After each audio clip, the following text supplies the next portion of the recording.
Hi, YouTube. How are you? Good morning. Hope you're having a wonderful morning this morning. So, Foodie was missing for quite a while. Everybody was wondering what's she up to? What's going on? Did she have a medical emergency? Is she just deliberately staying away from the internet because she wants people to worry? And the next time she goes live, it will boost up her views. Nobody knew exactly. Although those of us that are reactors or those in the reaction community, we're pretty used to her pattern, aren't we? Sometimes she'll take a day or two and she deliberately won't post just so the next time she goes live, more people will show up. The post that she did about the Q&A, everybody's saying the same thing. She did that on purpose just to get extra engagement. But she had no intention of answering those questions. Well, although she got more than 100 questions, it took quite a while for her to make this video that I'm going to react to. And I was listening to Foodie while I was washing the dishes just a few minutes ago. I just had it on the background. My goodness, she is just, hold on. My cat's having a moment. Hi, can I help you? Booger, what are you doing? She knows that when Mama says, what are you doing? She's in trouble. I'll just look at her and say, what are you doing? Are you okay? Do we need help? Okay, thank you. All right, back to Foodie, even though my cat is much more entertaining. So, yeah, I had Foodie on the background while I was washing dishes, and I'm just going to go off on her today, y'all, because she is being so snooty and snarky and mean and rude when answering the questions. I'm a reactor to Foodie, but I think, in my opinion, I was much more polite about the questions and giving answers than Foodie actually is. Y'all are going to see. She's in B mode today. Absolute B mode. So you know what? I'm going to be in B mode. That's right. I'm just going to let go on her. And warning for those that don't like bad language. We're going to have bad language in this video. Lots of it. Yeah. Because like I said, I'm not monetizing it.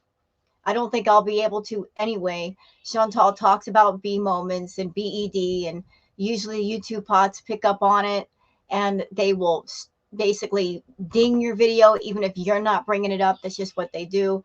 So I'm going to give my honest thoughts of Foodie uncensored. So let's just get into it, shall we? Okay, so let me just go ahead and pull up the screen. Booger. Hi, Bugs. She's on one this morning.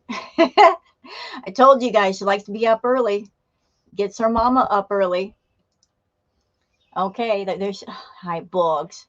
Hi, you want to say hi to people? Hi there. Here she is. Hi, baby. Hi. Hi. You want to react to Foodie? Although she's not your favorite person. She's not mine either. She's kind of boring, but you're entertaining. Yes, you are. Okay, there's her scameo. So, Chantal, you were in such a hurry to get a video up today that you couldn't even check your spelling.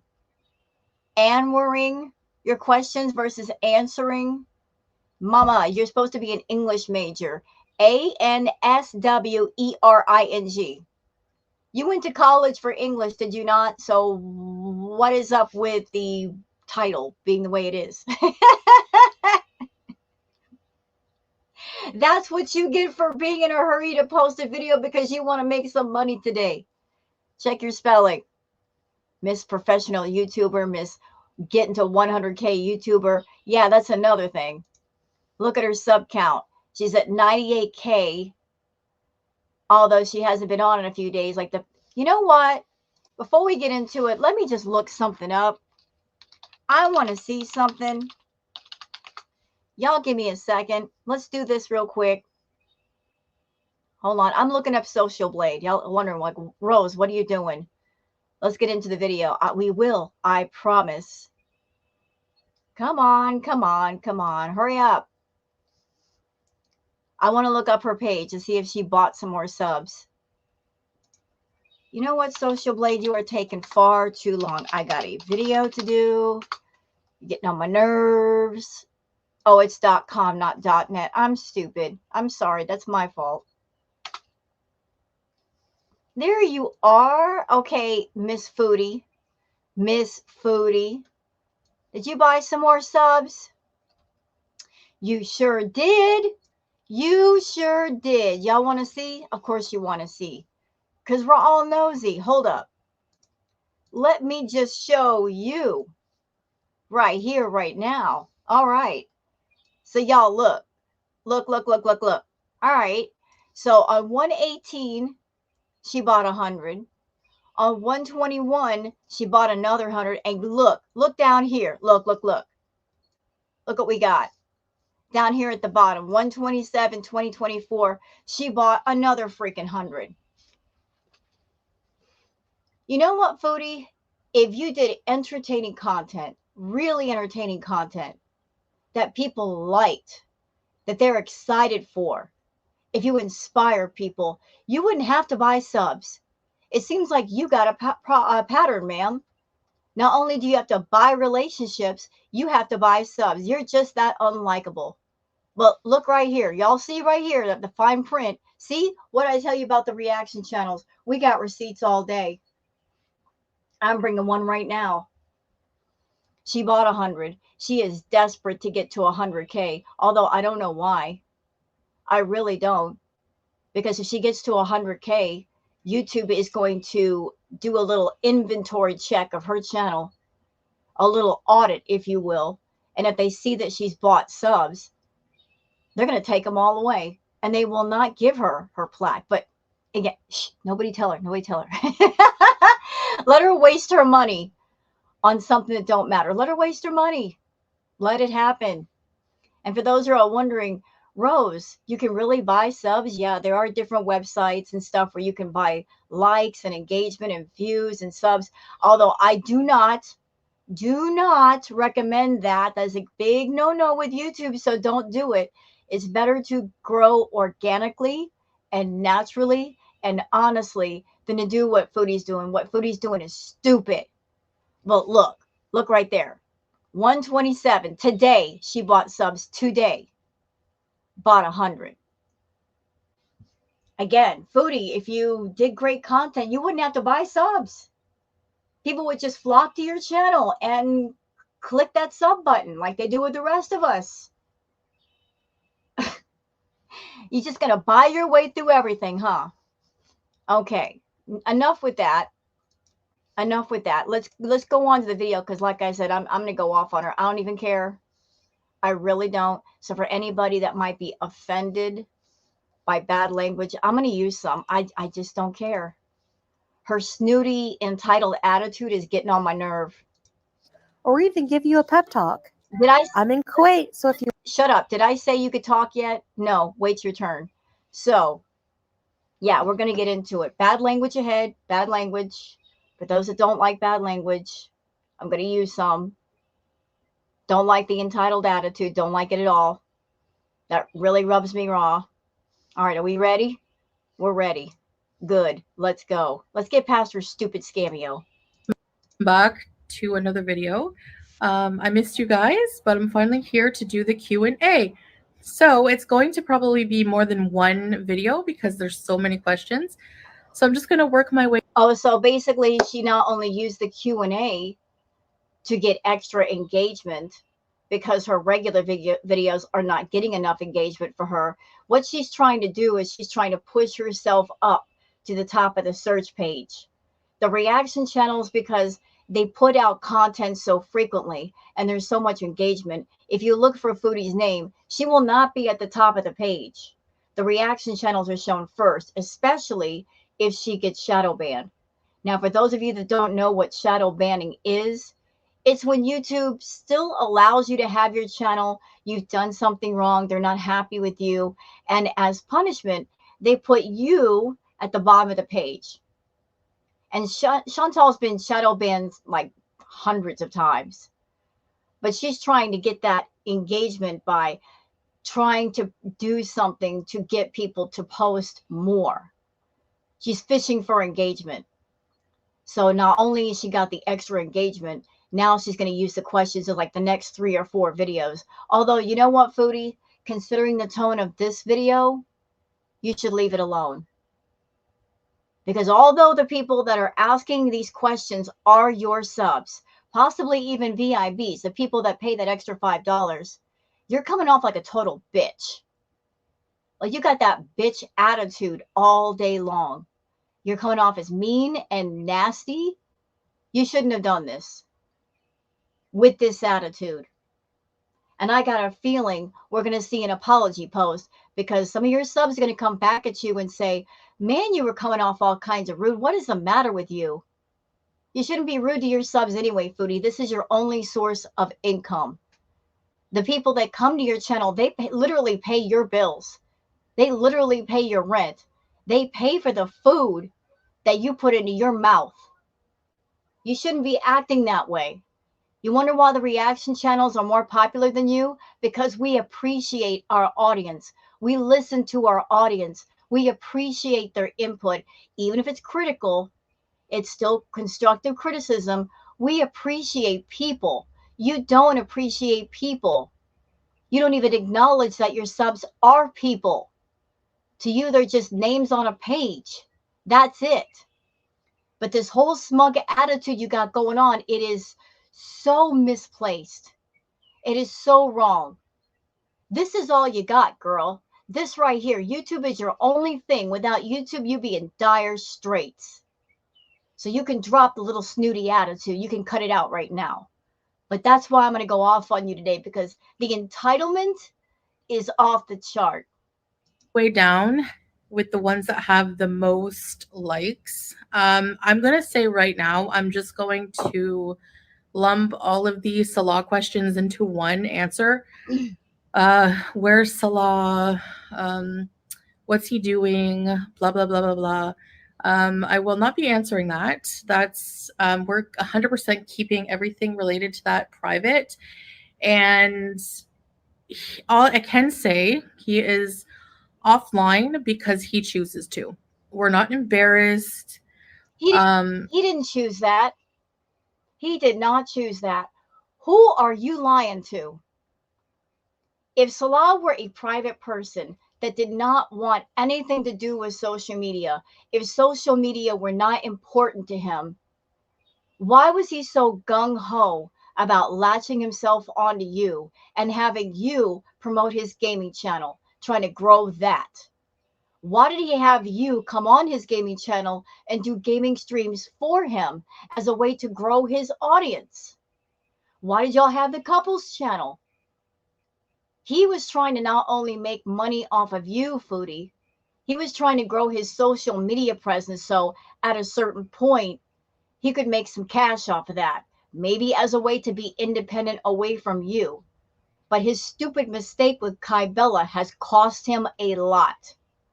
But now you're trying to frame everything with this false narrative that he don't want anything to do with social media. Oh, now he doesn't, but before he did. Now that he's completely ruined, he's going to have to go another way.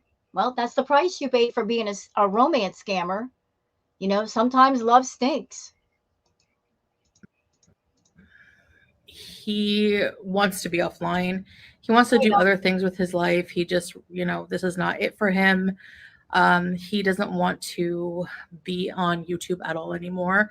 And I respect that. And it doesn't have anything to do with me controlling him. Hold on. It's not that he doesn't want to be on YouTube. It's just that now there's no possible way for him to do it without hearing Scatman jokes for the next 200 years. If YouTube lasts that long, there is no way, no how, no place on YouTube that he could go where he's not going to be taunted with, I'm a scat man. Yeah, we're going to give it to him. We're going to make everybody know if they don't know and keep remembering it and keep bringing it up to him. He's ruined. Like I said in my Q&A answer video, he's ruined. Absolutely ruined.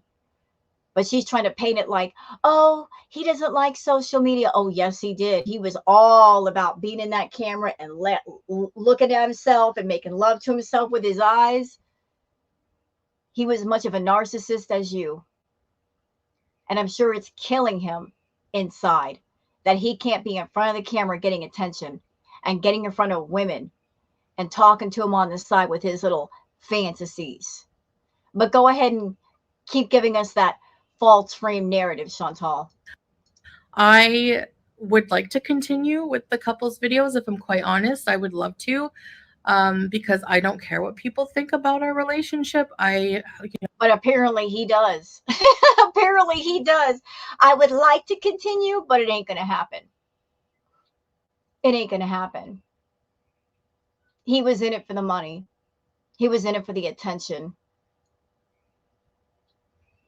And all of the things that have come out, honestly, he needs to be careful. Not just for himself, but his family. He does have family over in Kuwait. And he's got a lot of family members. They've got good jobs, including his father. His father is a very influential man, from what I understand. Very educated man, very well-respected man. And as I also understand it, in Kuwait, family is very, very important. The reputation and the name of a family means so much. It was a big mistake for him to get involved with you. His greed led him astray. But the things you do and the things that he's done might put everything, including his family, at risk. So I'm sure you're very, very peeved and angry, Shantel, that you can't throw Salah in front of us and say, "Where's your husband?" The fairy tale is broken. It is absolutely broken. We weren't really buying it before. We're certainly not buying it now.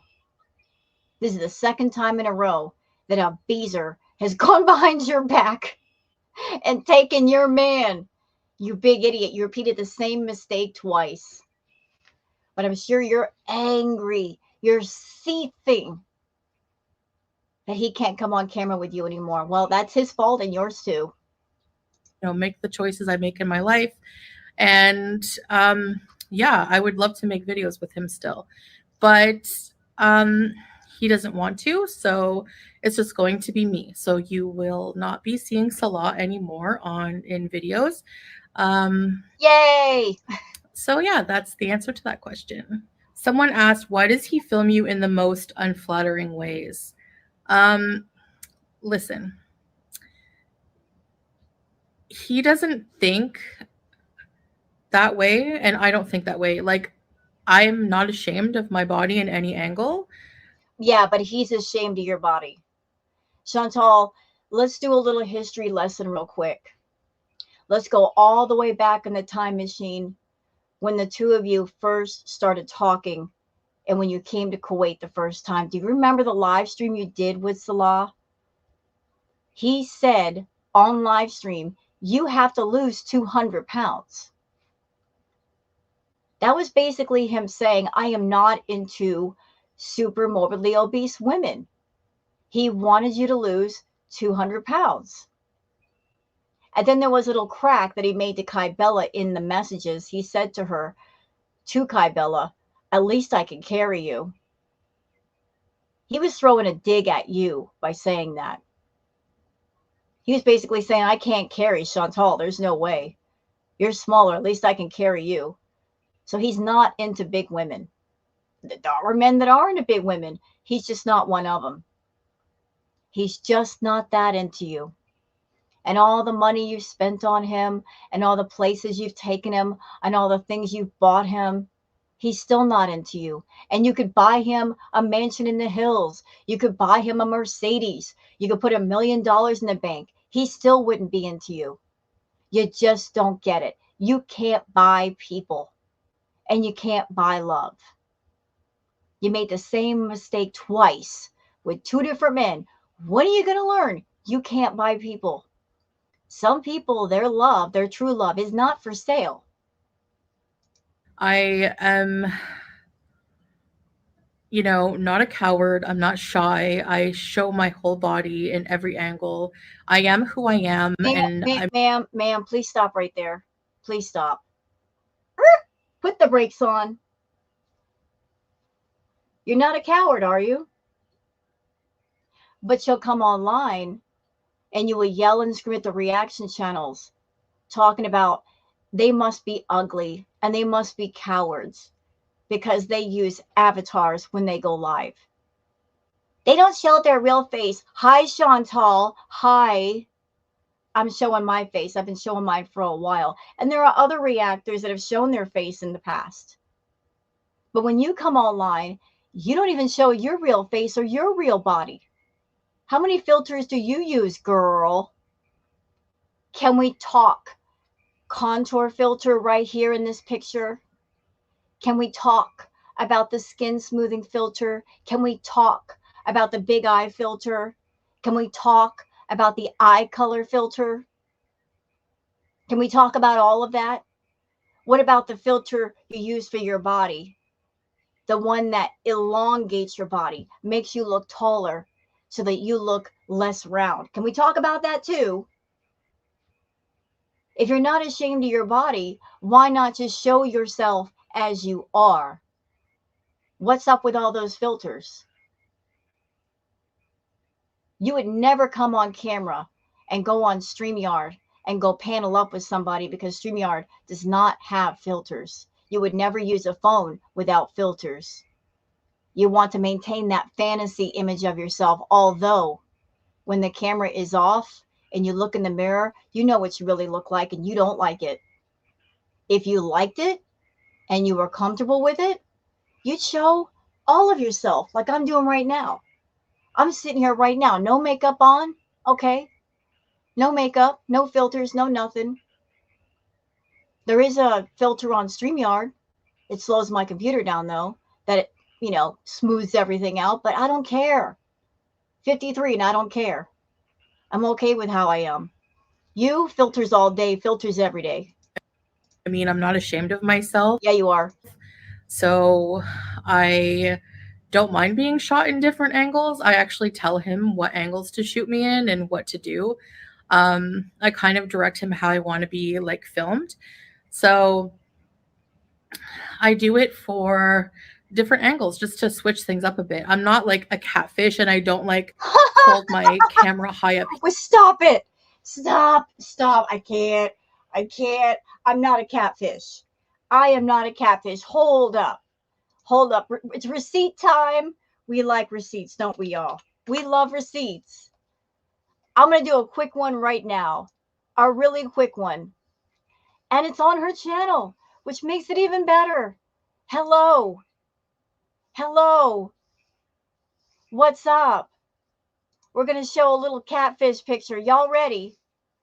I got one right here, and it's recent, too. It's a recent picture. Okay? Y'all see what I see? Look at her profile picture.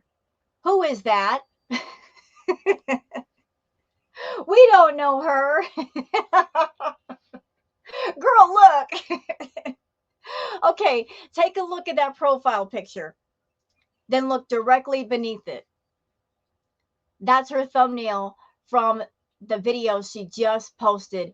Do they look exactly alike?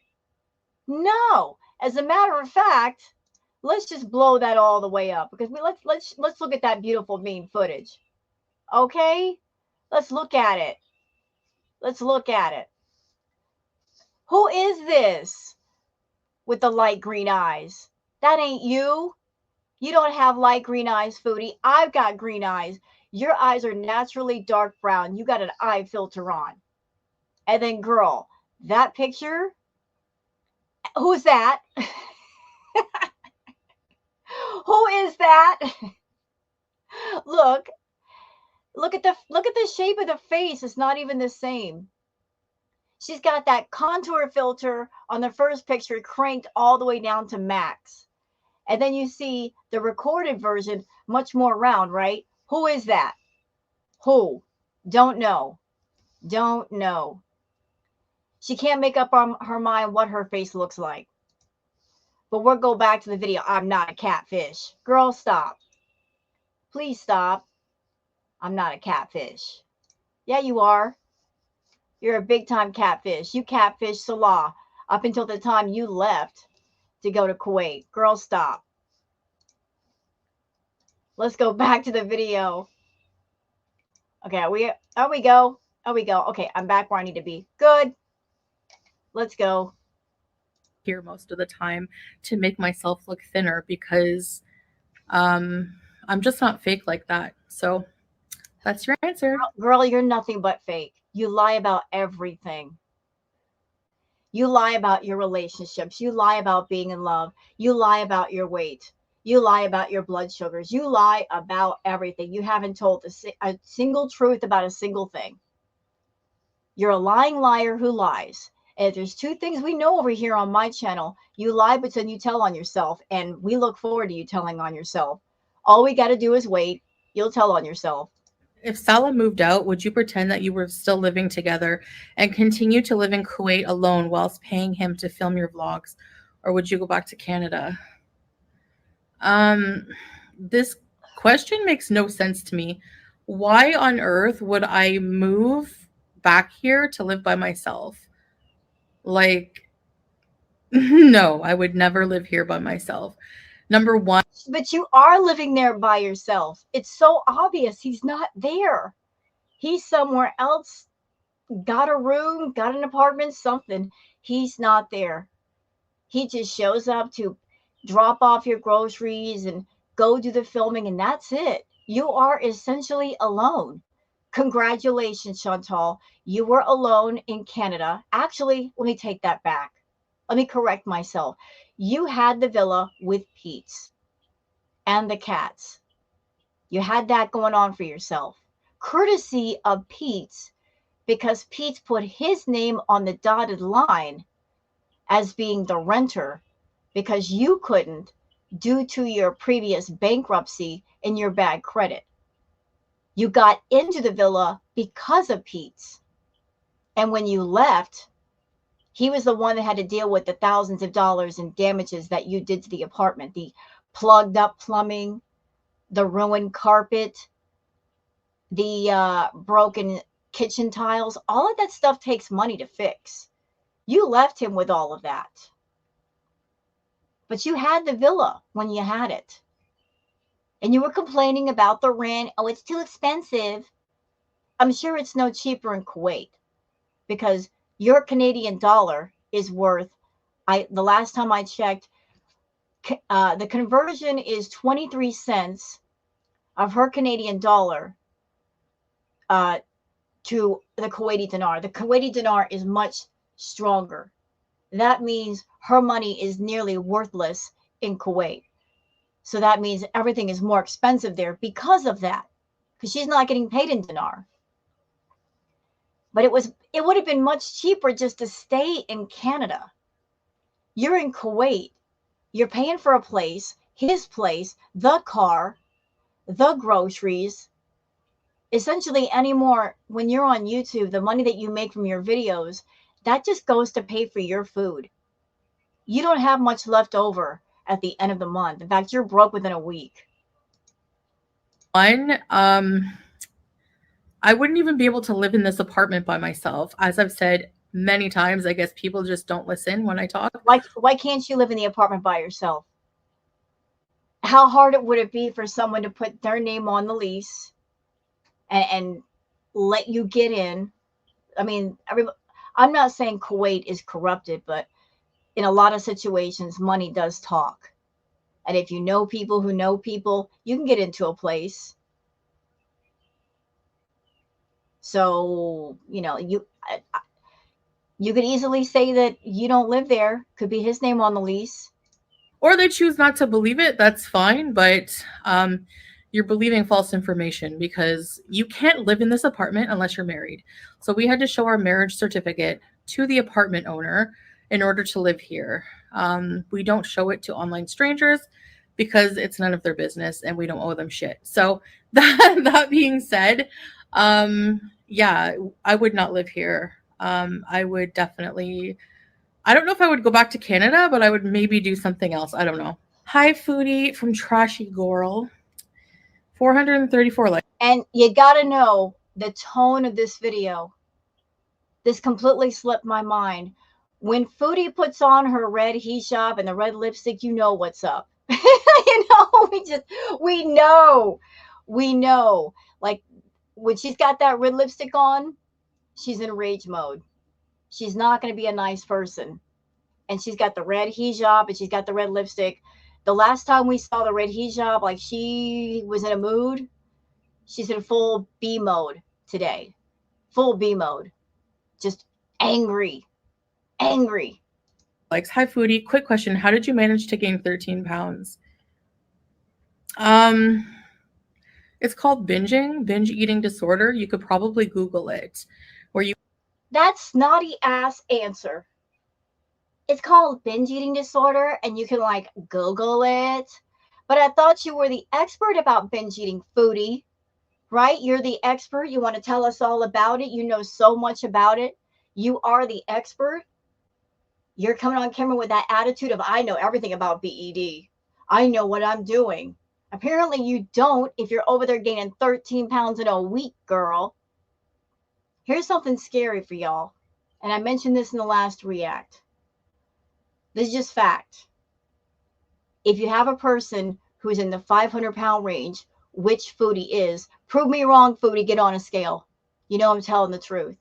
But if you got a person who's 500 pounds, it takes a certain number of calories per day to maintain that weight. Foodie is eating somewhere in the neighborhood of, say, 5,000 calories to maintain her weight. If she eats over that amount, she gains weight. And if she's gaining nearly 2 pounds every day, let's do the quick math. 5,000 calories minimum per day for a 500-pound person, gaining almost 2 pounds a day. That's another 7,000 calories because there's 3,500 calories in 1 pound of fat. Times 2 would be 7,000. Girlfriend is eating 12,000 calories a day. I can't even imagine what that looks like, how that would be accomplished. But that's just absolutely insane. She eats nothing but carbs and processed foods. And anybody who's eating carbs or processed foods, those are calorie heavy and lacking nutrients. It is possible to overeat like Foodie does and be starving at the same time. It is possible. If you eat nothing but garbage and there's no nutrition in it, your body is essentially starving. You're setting yourself up for failure. You're tossing those bags of garbage down your throat. The body has got nothing coming out of it that they can feed on. So it's going to make you hungry again. Because it's saying, hey, we're still hungry down here. Can you help us out? She throws down more garbage. They look through the bag. There's nothing here. Keep throwing it down. We're still looking. We're still looking. So that lack of nutrition is part of what's making her hungry, along with the binge eating disorder. Like she's on that hamster wheel of just junk. And she's not stopping herself. But the snotty attitude is really turning me off. It's so turning me off. This entitled brat who comes to YouTube talking about her cameos, talking about sign up for her memberships. And I appreciate you guys so much. She made a community post asking people to ask her questions. So people asked the questions they wanted to ask. She didn't say in her post, don't ask questions about this, and this. She wanted all the people to comment on the post. She wanted as much engagement as possible. So she allowed all the questions to come through, all the engagement. And then she's going to turn around and yell at people for asking certain questions and make them look stupid. Beezers, I don't even know why you're over there. Listen, there are tons of channels on YouTube. If you don't like reaction channels, you don't like us, that's fine. We're cool with that. But there's tons of places on YouTube you could go. Tons of channels. Tons of people going live that will treat you like gold. You don't have to put up with this. You do not have to put up with this. I don't know why you feel like you have to. I wouldn't put up with this. Somebody talking to me this way. Bye. Later. Rude. Absolutely rude. you eat thousands of calories at once. Also, the type of food I would eat, a lot of sodium would make me retain a lot of fluid. So it's very easy to go up in pounds when you have binge eating disorder. I hope that answers your question. But I've been doing really well. I haven't binged in a while. Liar. You always got to look for the fine print with foodie. You got to look at the fine print. And the fine print to what she just said was, I haven't binged in a while. On camera. That's the fine print. On camera. If you didn't see it, it didn't happen. You can roll with that as much as you want, Shantel. But if you lie to your audience and say, I haven't done it in a while, over time, it becomes apparent that you're lying. You know, the truth will always come out. It'll come out in the form of lost mobility, clothes that get tighter and tighter and tighter to the point where you can't fit in them anymore, labored breathing. The truth will start to show itself. And the truth has been showing itself more and more and more. You're trying to cover it up. You're trying to disguise it. It just isn't working. Those face filters, they can't help you anymore. There's only so much they can do. They can't disguise everything. Your clothes can't disguise everything. Some of the things you bought just a month ago don't fit you any longer. I mean, the truth is out there. And it's everywhere, and you can't hide all of it. We're going to see it regardless. Okay. Do you ever think you'll actually do what doctors tell you? I've already lost body parts from the beatus, and what you are doing is so scary. Please stop. I try to do No, you don't. what the doctors tell me. I've been to a diabetes doctor, an endocrinologist, and I told you guys what he told me to do. And still people come at me and say, he's not right. He shouldn't tell you to eat carbs.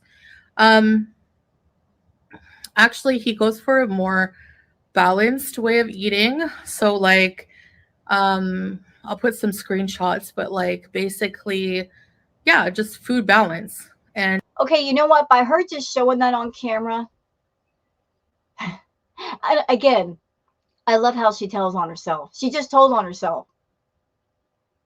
So by her showing that, she's showing to the audience, look, I have access to the internet.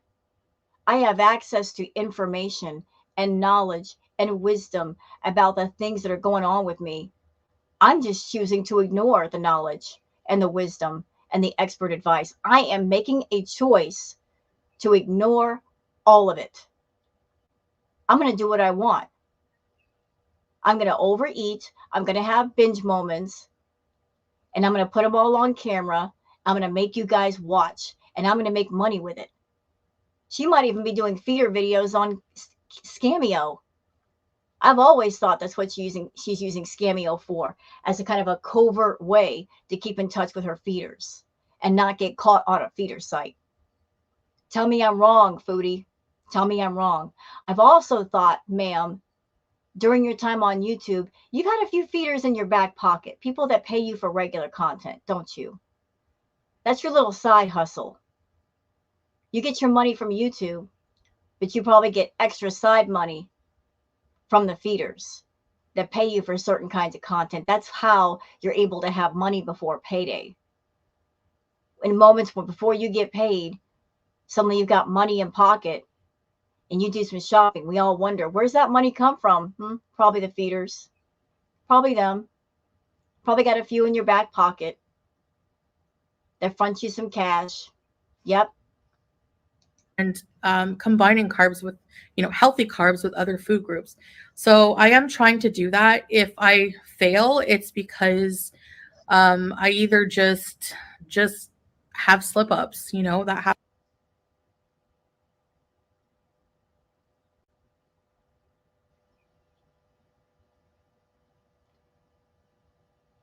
This attitude right here, this should tell you everything you want to know, need to know. If you're wondering, is she serious about her health? Is she ready to make positive change? This attitude right here should tell you everything You want to know, need to know. If there's no accountability, then there will be no change. Absolutely none. As long as you are living in that river of denial, you're drowning in it. You're not swimming. You swim when you get out of it. As long as you're in the river of denial, you're just mucking about. You're not going to be up on land walking. No accountability here. None. Absolutely none. Just deny, deny, deny, deflect, deflect, deflect. She wants to get on YouTube and monetize her lack of health. She wants people's sympathy. She wants people's likes and engagement and subs. At the same time, she's not willing to do what she could do and fix herself. She could do it. She could fix herself. She can get the process started. Change her audience. Get rid of all the feeders. Tell them to go fuck off. She won't do it. Because she's turned herself into a fetish model. She wants to cater to that fetish. Although, in my opinion, that fetish is killing her slowly. It is. It's taking every bit of her health, and she don't care. Yet, she wants the audience to care. And she wants the reactors to kiss her ass and give her praise for hurting herself, which we are not going to do. We're not going to co-sign on the bullshit. We're not going to say it's okay when it's not okay. We're going to call it out. We're going to say it's wrong. She likes to say that we're haters. No, Shantel, you got it backwards. The haters are the people that get into your chat knowing you have an issue with food and they want you to eat more. Those are the haters. You have to be a hater if you know someone is an addict of something and you talk about their addiction with them, making them think about it, making them want to do it. That's a hater. That is an absolute hater. There are people in your audience that care about you, but there's a lot that don't. They want you to get sick. They want you to end up in the hospital. Wake the fuck up and realize that. Happens. Okay, why aren't you doing reaction videos? Why did you change your mind in less than 24 hours? I did put a community post. You could probably go read it if you didn't. Why I chose to change my mind again, but this will be the last time. I'm not engaging with. We don't want to hear that. We don't want to hear that. We don't want to hear, this is the last time I'm talking about these people. I will never engage with them again. Give it about 24 hours. She'll change her mind again. She will. What else does she have for content? She's got the food. She can't talk about Salah. She can't show Salah to act as deflection. What else does she have? She could make other content. She doesn't want to. It's the same broken record syndrome with Shantel, just spinning round and round and round, and there's never any new songs on that record. It's the same stuff. When she's feeling especially frustrated with her life and with Salah, she needs a punching bag. And she wants to punch at people that can't punch back, that can't physically punch back. People that she doesn't have to look into their eyes when she says something and deal with their actual physical eye-to-eye responses. She's a coward. She wants to talk all buck on the internet and escape the consequences of things she says and things she does. This won't be the last time. It won't. We know that. We're aware. Any drama, any people that aren't worth my time or energy, which is one of the reasons, but also the main reason is I tried to listen to about 2 minutes and of the material I would have to react to, and I wanted to tear my eardrums out. So, and she puts on the screen basically other fat reactors calling me fat, but with horrid voices. Why can't you show a little courage and just say some names? Say the name, Shantel. Say who you're talking about. Don't do that vague comment like that. Say who you're talking about. Why won't you say the names? Are you afraid of your video being reported for harassment? Say the names. Say it. You don't want to react to the reactors because you know we have receipts all day long. I just showed a couple in this video. Showed your social blade, showed your profile picture. Got receipts all day, girl. Got them. And you know that. You don't want to be called out for all of your lies, of which there are many. But since you're criticizing the reactors and how we do our content, saying, it's just so horrible, I can't deal with it. You know what I'd like to do, Shantel? I'd like to put you in a room with a TV and make you watch your own videos back to back to back for hours. Do you know how torturous that is? Do you know how torturous it is to be a reactor to you? The same boring content day after day after day after day after day, just constant food videos, you shoving food in your face with the gross eating noises. Ladies and gentlemen of my channel, is that not bad? It's so bad. It's the same thing over and over. She talks about our content, but yet we're reacting to her. So in a way, she's insulting herself.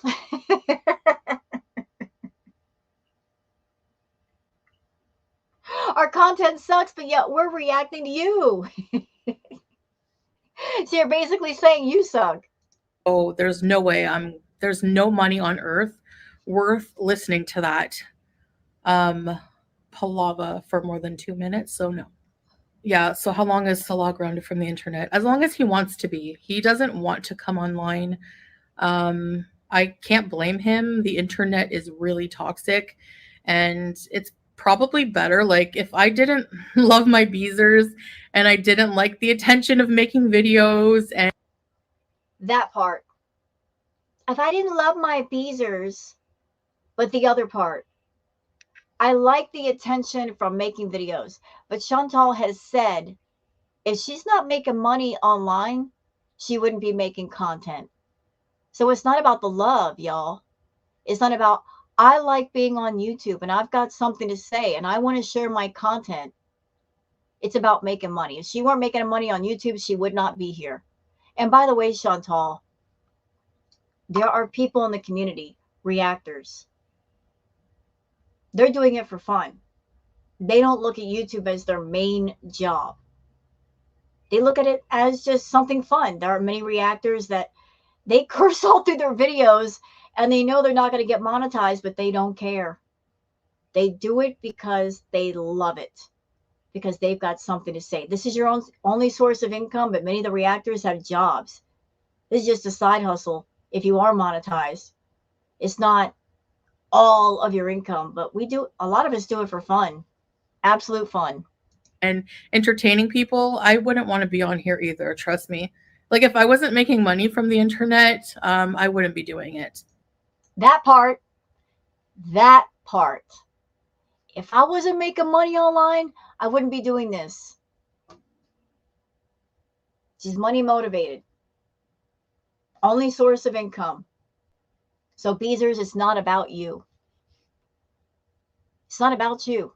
It's not about loving you. It's not about caring about you. If she cared about you, she would make entertaining content that didn't trigger people. She wouldn't be interested in trauma bonding nor trauma dumping on you. She would see in the comments that some of you are getting triggered by her content, that watching her content makes some of you very, very stressed. She would take that input and go, wow, I affect people that way. Maybe I should go back to the drawing board and do better content, because that's just horrible. No, she doesn't think like that. It's all about her making money with negative means, negative attention. That's the main focus here. Getting the most attention, triggering people, worrying people, having people concerned for her welfare, and that's why you guys show up. I'm sure none of you go to her channel thinking, oh, this is going to be a really great video today, a really great live stream. She's really going to entertain us. I'm sure half the time you're thinking, what's wrong with her now? What's going on with Shantel? I'm worried. Is she okay? I bet a lot of you have high blood pressure just because of Shantel. And I'm telling you right now, if you watch a content creator and it's so negative that every time you go to their channel, you feel stressed, that's not a good thing. It's not. So just to reiterate, it's 100% Salah's choice not to be on the internet. I don't control him. If he really wanted to come online, that would be up to him. But like I said, I want to do couples videos, but he doesn't. Why are you not taking insulin to get your blood sugars back to normal and avoid further damage to your body? You were not able to do it with just medication. 10 is not a good fasting blood sugar. So this is the point where your doctor should be putting you on insulin. Okay. So Gorl Lash, I'm not a doctor. I did bring that up to him. He doesn't think I need to be on insulin, so he didn't prescribe me insulin. Actually 10 for now. It hasn't been that long I've been on medication, and it went from 23 to 10, so that is pretty good right now. If it doesn't go down in the future, Shantel thinks that if she gets her blood sugar down from a 23 to a 10, that she's doing good. Her idea of doing good is not going into a diabetic coma, which she could easily do if her blood sugars were too high, and they've been dangerously high before. She's using the medication, in my opinion, to keep from going into a diabetic coma or having a medical emergency. But she's not using the medication with diet and exercise to fix a few things. It's all about just maintaining a certain level to where she doesn't end up in the hospital. That's not what the medication is for, Shantel. You're abusing it. sure, maybe we'll look at that. I don't know. But I also haven't been completely eating in a very diabetic friendly way. No. So, I mean, that's no secret. I don't hide that from the internet. No, you don't hide it. You monetize it, which is bad. It'd be one thing if you had your binge moments off camera, then you're just hurting yourself, which is not good, but it's not as bad as bringing it to the internet and monetizing it and treating it like a fucking joke. You're treating your health problems like a joke. You treat your binge eating like a joke. You make a mockery of those who've gone through the hell of binge eating disorder or an eating disorder. They've made that private battle. They've gone through that hell. They got on the other side with it. And then you have the absolute fucking nerve to get on YouTube with your content, put tags on your videos to bring more people to you. And some of those tags are binge eating recovery, ED recovery. How fucking dare you? Targeting that audience, bringing them to you, knowing you're not making content that's good for them, that you're going to trigger them. How could you do that? How? That's such an indecent thing to do. Fucking with other people's recovery. Chancing that somebody might relapse watching your content. What the fuck is the matter with you? Nobody can stop you from being an addict, Shantel. And nobody can help you with that. You've got to decide, do I want to be an addict or do I want to be in recovery for addiction? If you want to be in recovery, you've got to admit that you've got a problem. You've got to surrender to the universe and say, I've got a problem. I need help. And then you got to reach out for help. You've got to be ready. You're not ready. The only thing you're ready for is to monetize your issues and make as much money as you can before your ass becomes bedbound or end up in the hospital. That's the only thing you're concerned with. And you shouldn't be concerned for that. That's horrible. That's stupid. You're looking to monetize anything negative rather than reach for the positive. And it's your life and your choice. But you shouldn't be attracting people to your channel that they're just trying to do good for themselves. They're trying to be in recovery for whatever addiction or disorder that's wrong with them. And then just by happenstance, your video gets be put in their recommended. They click on your video thinking you're someone they could look up to or that will understand what they're going through. And then there you are making a mockery of it. By the way, cut that shit out. If you're not in binge eating recovery, don't put it on your videos. Don't act like an expert in binge eating disorder. Don't act like an expert in anything. If you were an expert, you would not be 550 fucking pounds and sick. You're sick. You need help. And since you need help, You don't need to be saying, I know how to help other people. You don't. You need to help yourself first. So yeah, I mean, that's why my doctor didn't prescribe it. All right, why not come clean about the couple's channel and Salah? If he's not coming back, why are you together? If what you wanted was a couple's channel in the first place, come clean about what? I've said he does not want to continue being online. If he's not coming back, why are you together? So you're basically saying that the entire reason, and you choose to believe that the entire reason we're together is just for content, well, then that's your problem because again, even though some of the questions were a bit inflammatory and irritating to her, these are questions that she asked her subs to post. She said, I'm going to do a Q&A. You guys post your questions. So people posted their questions. She did not have in the original post, don't ask about this and don't ask about that, because she wanted the most engagement. She wanted the most comments. So since there wasn't a big disclaimer of don't ask this and don't ask that because I won't answer it, people left all those questions. Even if the questions were inflammatory, she could have handled this a lot better. She could have been a lot more graceful and polite. She did not. She's coming off like a snotty bitch, a rude bitch. This is the way she's talking to her subscribers. This is the reason why she has to buy subs, because people get turned off from this attitude. Completely turned off, and I don't blame them.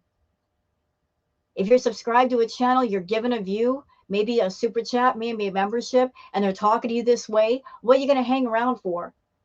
When there's a million channels on YouTube, they're probably a lot more entertaining and a lot more fun. See, that's something she doesn't understand.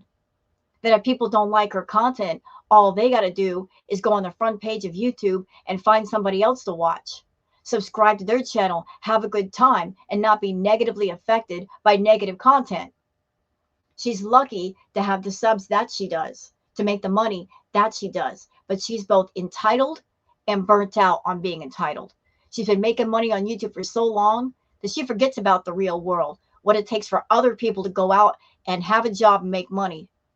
She get that cushy lifestyle. She's had it too long, to the point where she feels entitled to it. She hates being on YouTube. She hates the fact that she has to make content, but she's got to make money.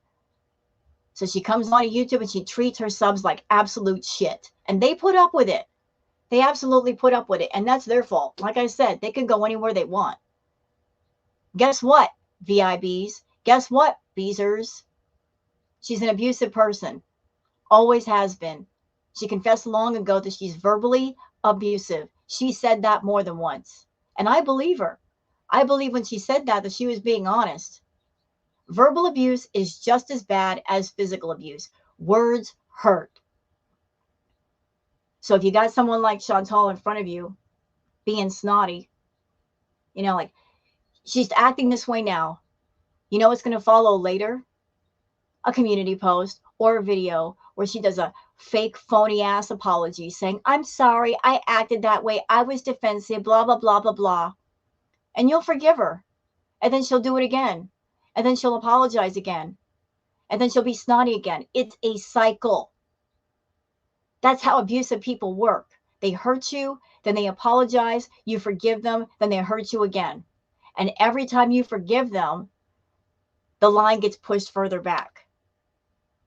And further back, and further back, and further back. They're always testing the limits of what you'll put up with. And the only way to stop that abuse is to get away from them. That's the only way to completely cut it off. As long as you stay around them, they'll keep hurting you.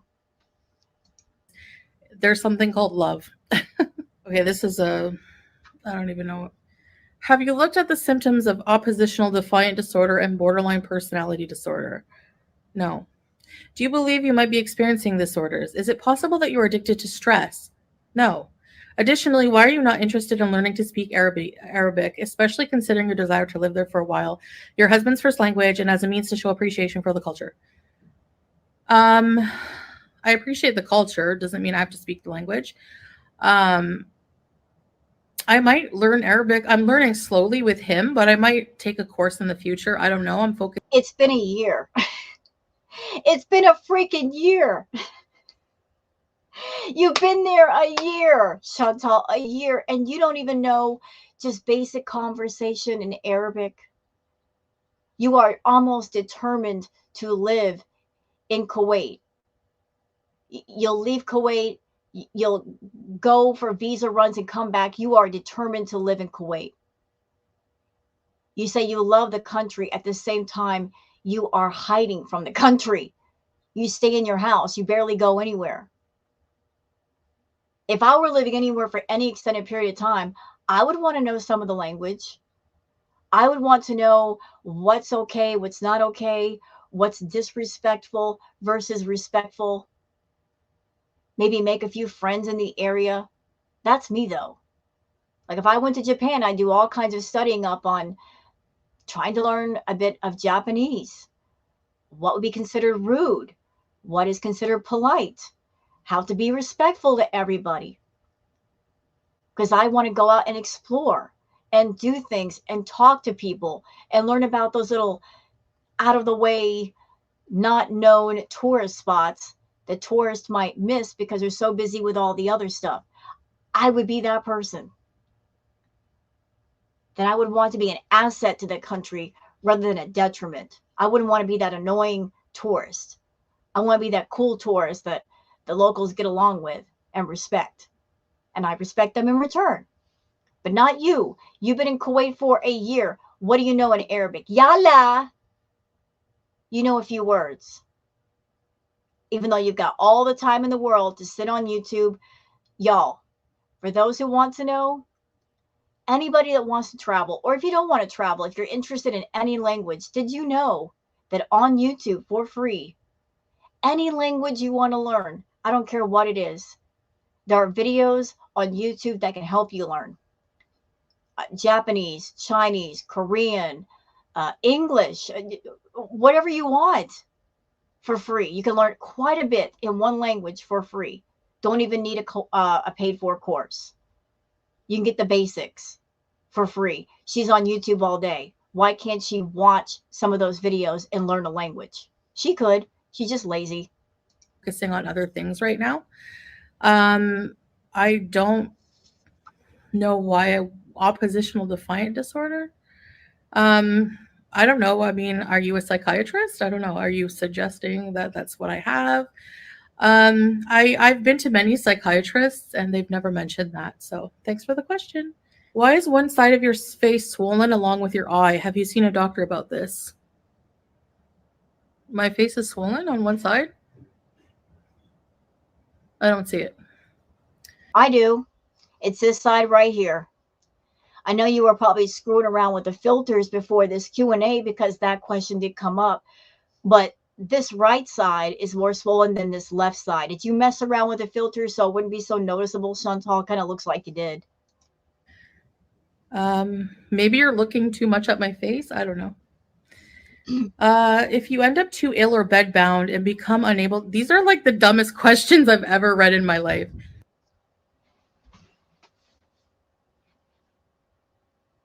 Really?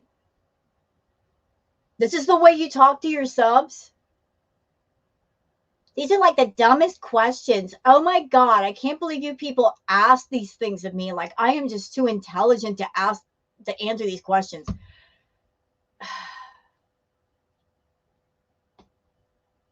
How does she even make money on YouTube talking to people this way? For real. Why do people put up with this? This snotty bitch attitude. Why do people put up with this? Why do they give loyalty to this? I don't get it. I really don't understand why people put up with this kind of snotty abuse and go back for it. This is, I know why I'm annoyed is because I know where this comes from, because reaction channels will sit there on panels for 2 hours talking about contriving these stupid theories. Oh, and by the way, thank you for telling on yourself right there.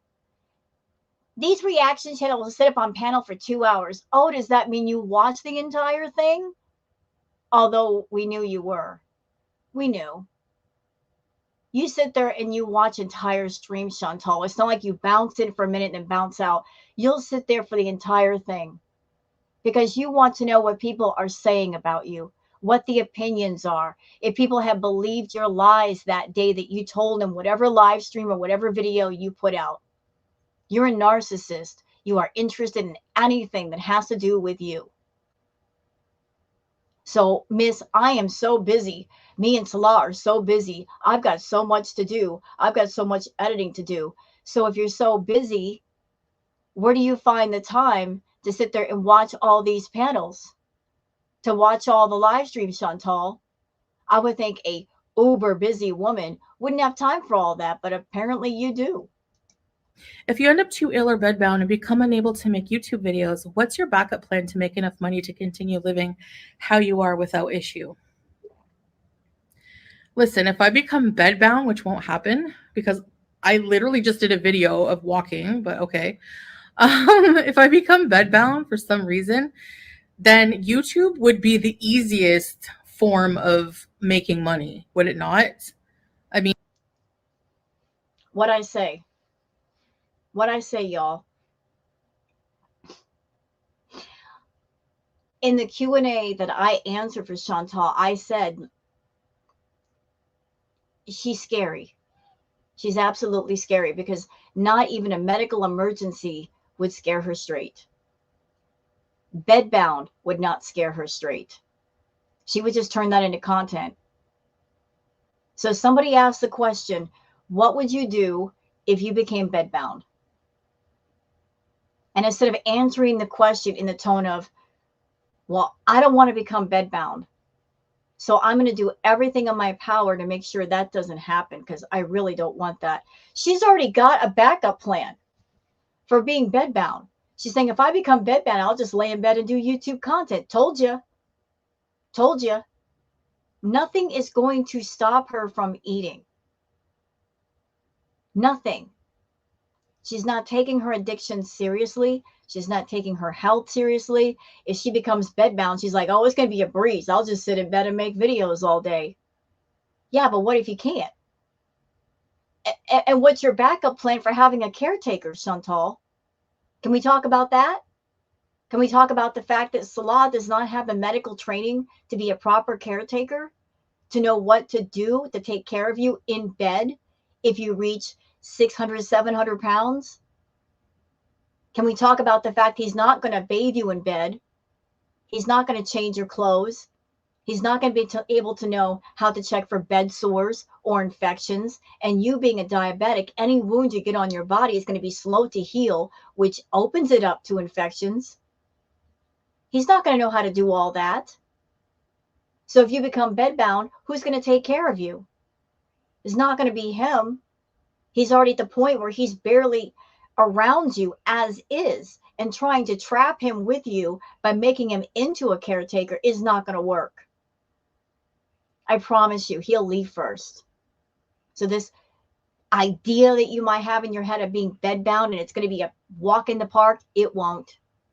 I'm sure there are lots of people that are bedbound, maybe from a disease or medical issues or something physical that happened. I'm sure they all wish they had their mobility, the ability to be independent and take care of themselves. And here you are willingly, knowingly, and eagerly almost giving up yours. You're saying to your audience, I'm not going to become bedbound. Big Mama, oh yes, you will. Oh yes, you will. If you're over there eating 5,000 plus calories a day just to maintain 500 pounds, and if you're gaining 2 pounds a day, every day for a week, you're putting on 13 pounds a week. Do you know and do you understand that if you keep that up for an entire month, that's another extra 50 pounds? So within 2 months, you can gain over 100 pounds. Within 4 months, 200 pounds. Your calorie intake is off the chart. You're putting away over 10,000 calories a freaking day, woman. That's nuts. If you take in calories, you don't burn them off, they turn into fat. The more calories you take in, the faster your weight gain. The more weight you gain, the more problems you're having.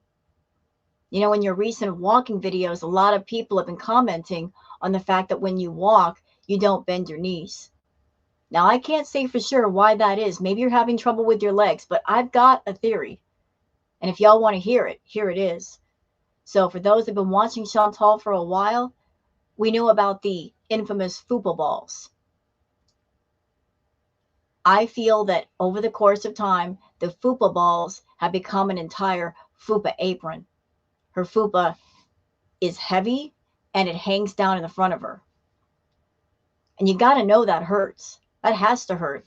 All that flesh hanging down off your body, that has to hurt. That has to be very, very painful.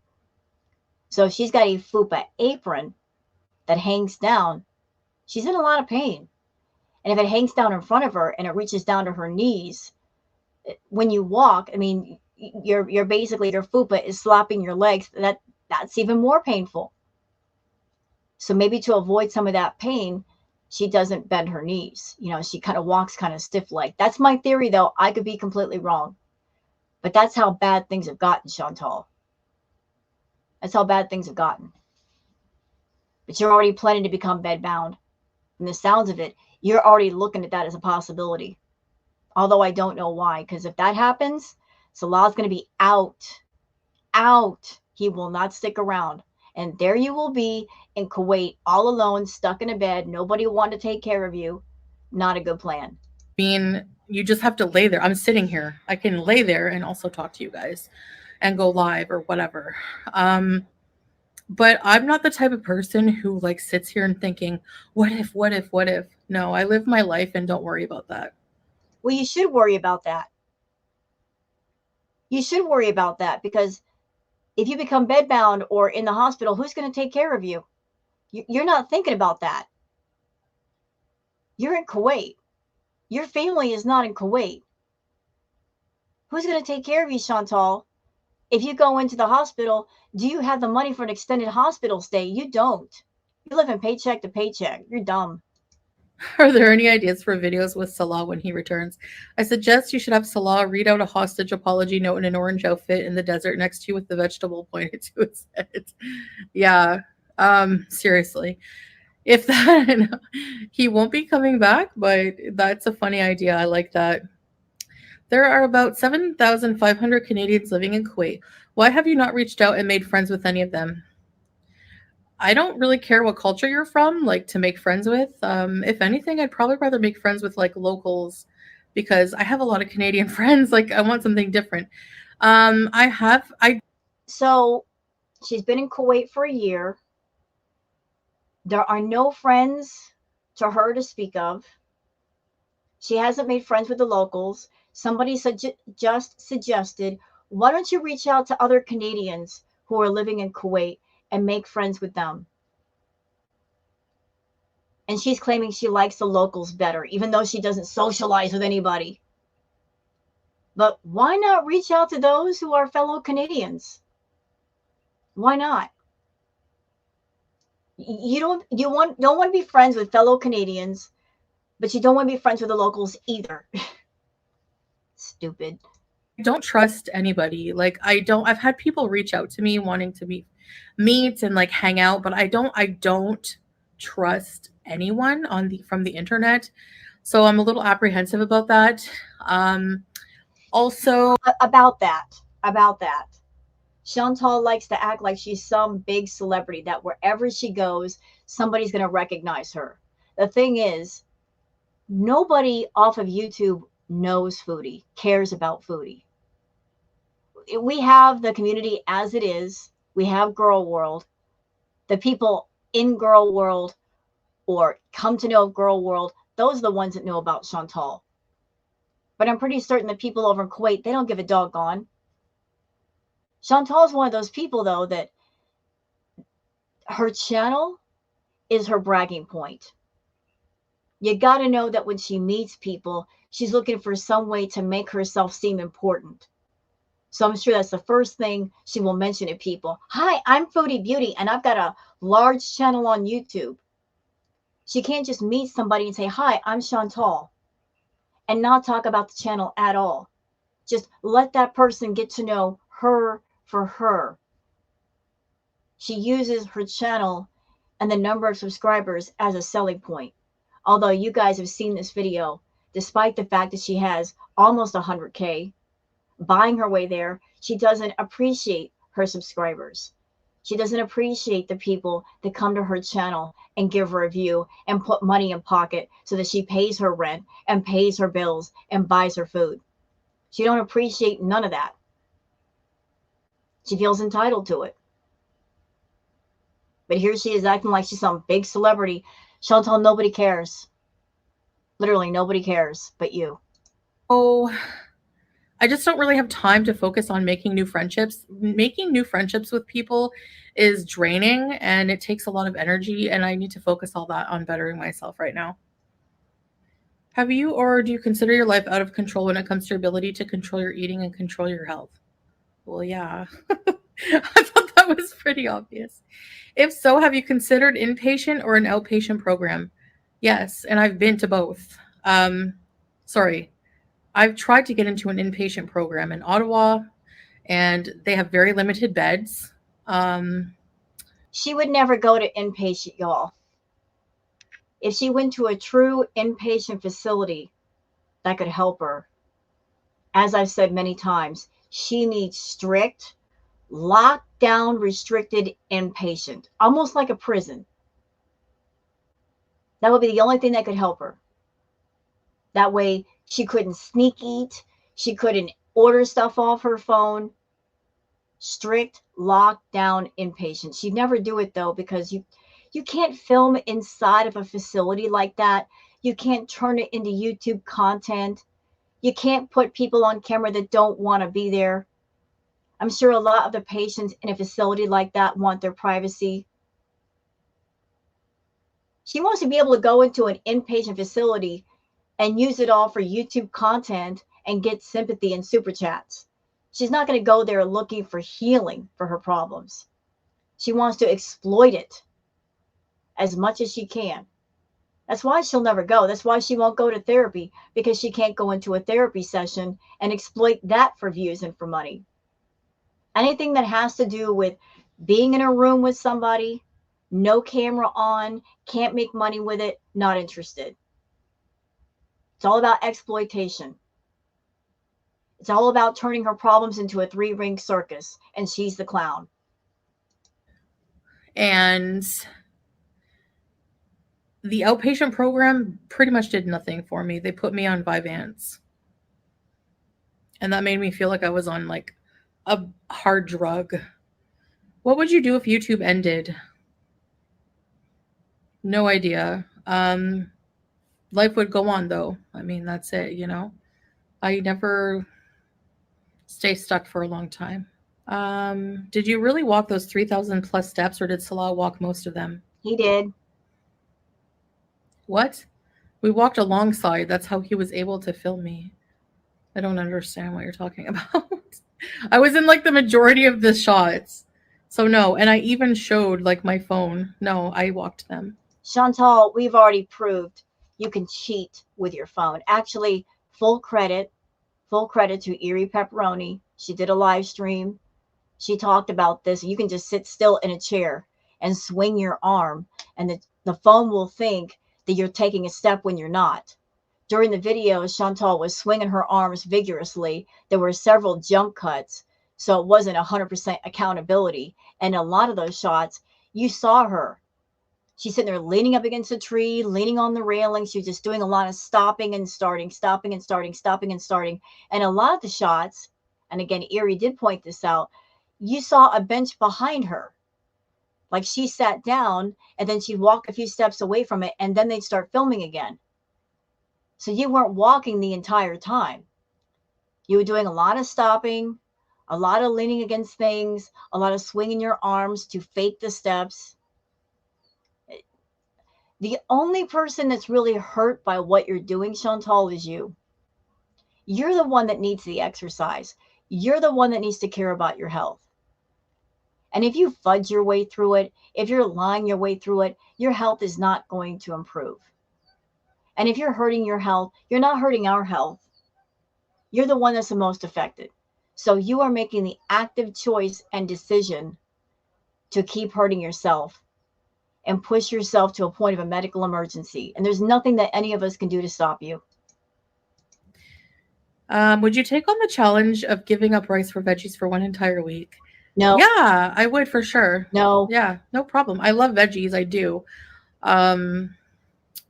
Just because I'm not able to always control my binge eating doesn't mean that I don't like vegetables. I do love vegetables.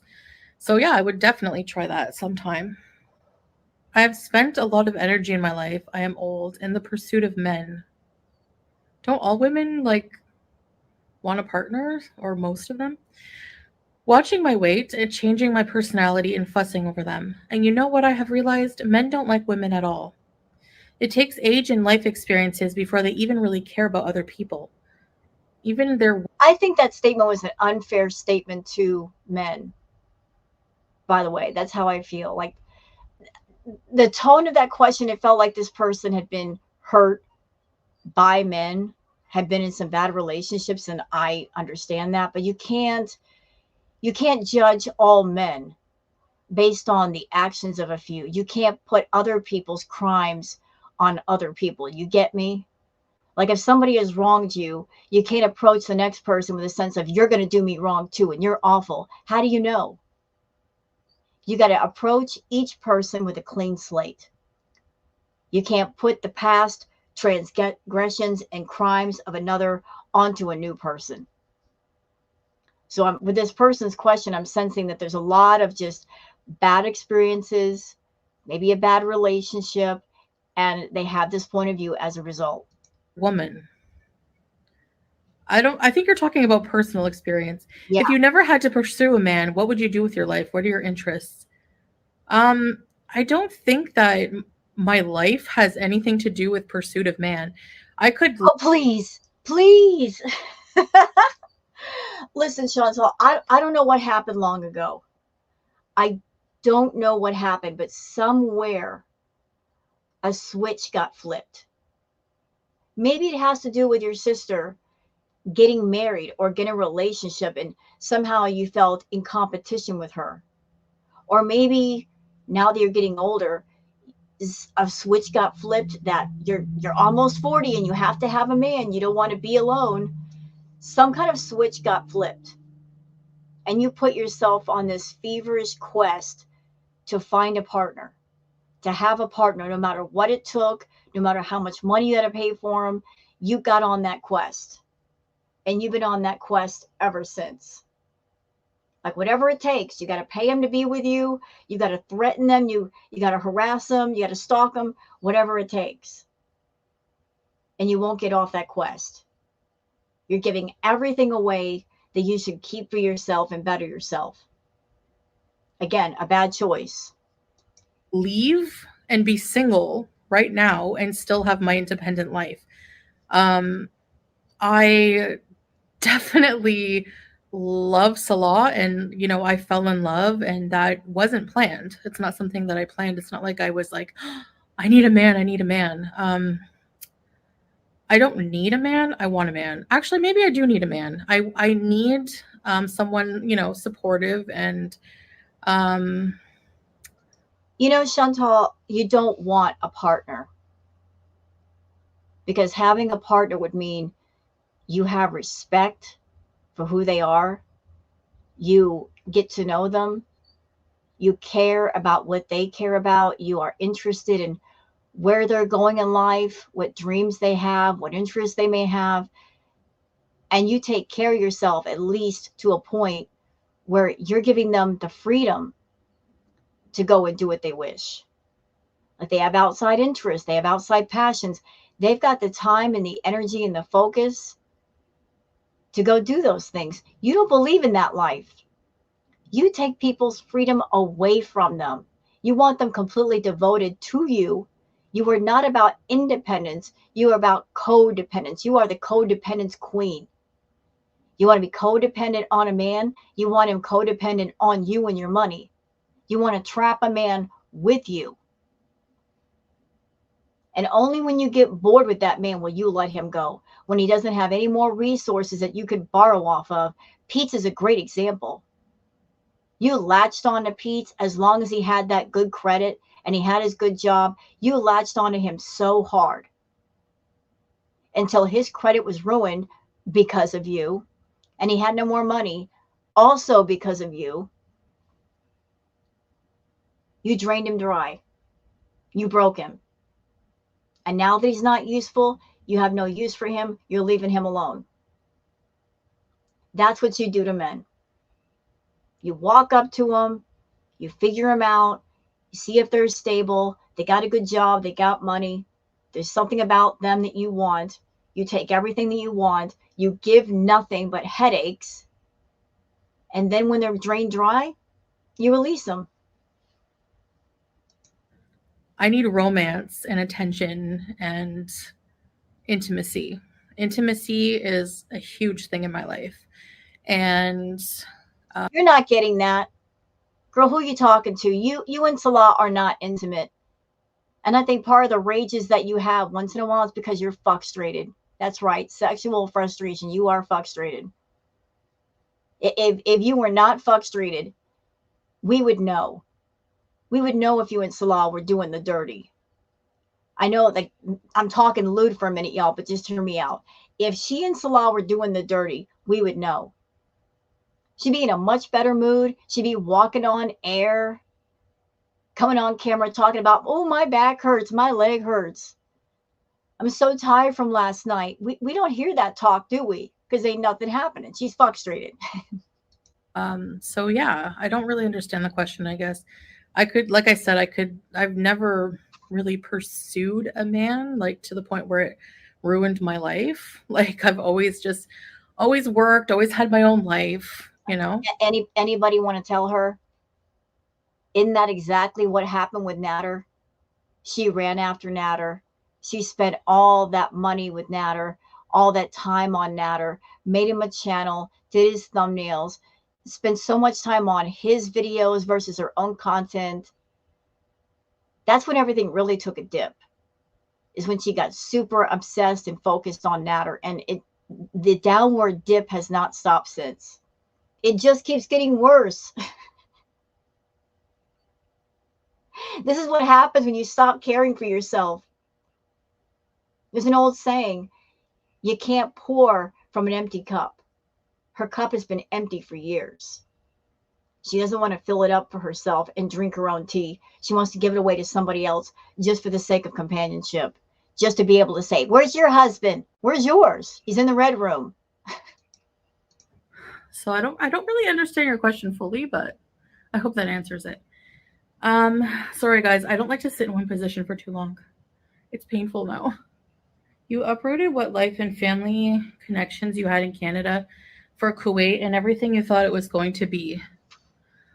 What if in 5 years' time something happens to your family? Okay, I'll answer that first part. You uprooted what life and family connections you had for Kuwait and everything you thought it was going to be.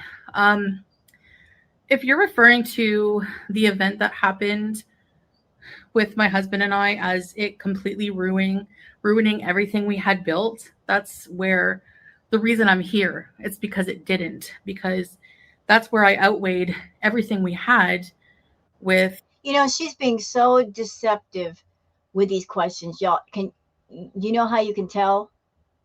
She's sitting here doing a simple Q&A. And if she were telling the truth, when answering the question, she could look at the camera the way you look at somebody in the eye when you're telling them the truth. She keeps looking away. Deception. She knows she's lying. She knows.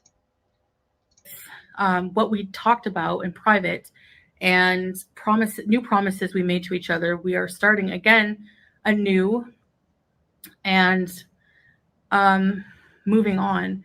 So Kuwait is everything I had imagined. And I maybe didn't foresee that event happening, but maybe that was my error. Maybe I was naive and needed to realize that there were some communication issues in our relationship that we had to fix. And Shantel, how is it that you're sitting here just answering questions on your couch? You're not even moving and you're out of breath. How is that even possible? You know what you should do? You should go back to your channel and just put in the search 2017. Pull up videos of yourself from 2017. Videos of you walking. You did a few walking videos at that time period, walking out in the middle of the field, taking walks. You weren't breathing this heavy, and you were walking then. So a few minutes ago, you told us you have no worries whatsoever if you become bedbound. You already got a backup plan that if you become bedbound, you'll just stream out of your bed on YouTube. Yet here you are, sitting perfectly still. Your heart rate is not up, and you're breathing heavy, and you are not the least bit concerned. Other than that, everything else I really enjoy about being here. So, to answer that, what if in 5 years' time something happens to half your family and they are no longer there? Will you regret leaving stability in pursuit of needing to belong to a man relationship? Oh, honey, I don't know how long you've been watching me for, but if you think that my life in Canada was stable, please go back. That snotty attitude. Oh, honey. Oh, honey. Condescending. So condescending. Beezers, why do you put up with this shit? Like, seriously, like what? I want to know. I'm so curious why anybody would put up with and watch someone who's fucking rude. Rude to their own subscribers, rude to their own viewers. On one hand, doing live chats, expecting those super chats, expecting the membership signups. At the same time, doing stuff like this where you guys are just asking questions. And she's coming off like this. And you guys are putting up with it. Why? And watch my live streams from a year ago, okay? And her talking about, oh, my life in Canada was so unstable. Why don't you tell your beezers why it was unstable, Shantel? Why are you leaving that part out? You're leaving it out. Here, let me just fill in the blanks for you. Your life was unstable because you made it that way. Because of the choices that you made. You had a place you called home. You had your pets. You had your YouTube. You could have taken care of yourself. You could have taken care of your pets. You could have fixed your BED. You could have gone to therapy. You could have done all kinds of healthy eating. Hell, ma'am, considering the money you were making then, if you wanted to do lazy right, you could have done it right. You could have hired people to do everything that you don't want to do, and your life would have been great. You don't want to clean your house? You had the money to hire maids. You don't want to take care of your pets? You could have hired people to take care of your pets. You don't want to cook? You could have hired people to make you great, healthy meals. Everything that you needed done, you could have hired other people to do, and you would have had a clean house, well taken care of pets, all of it. You chose to live a neglectful, filthy, nasty life and spend all of your money and your time on a crackhead, pursuing a crackhead, making that kind of triggering content, talking about SA and DV and, oh, I've been through these things. No, you haven't. You just want to trauma bond and trauma dump on your audience, the trauma that never happened in the first fucking place. Liar. Liar. Trying to paint yourself a victim. Feel sorry for me. I don't feel sorry for you. I don't. Because a lot of things that you talk about on your channel, it's self-inflicted pain. It's not pain that somebody else did to you. It's stuff that you did to yourself. But the life that you led in Canada was completely by choice. You went where you wanted to go. You spent the money that you wanted to spend it on. You ate the food that you wanted to eat. You did precisely what you wanted. So if your life was a mess, it's because you designed it that way. You are the architect of your own life. You build it from the ground up. You rebuild it if it's not to your liking, but you're always the architect. You're always designing the way you live and how you live. So stop with the nonsense of, I'm a victim. You guys don't understand. My life in Canada was so bad. Yeah, because you designed it that way. You created it. So don't sit there and create something and then expect sympathy for the same, because none is going to come. Not from those of us that know better. Jeez. I'm so much more stable now than I was back then. No, you're not.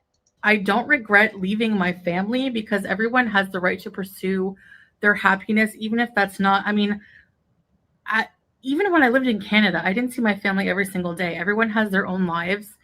You know, like I can go back anytime, like I did in around Christmas, and see my family.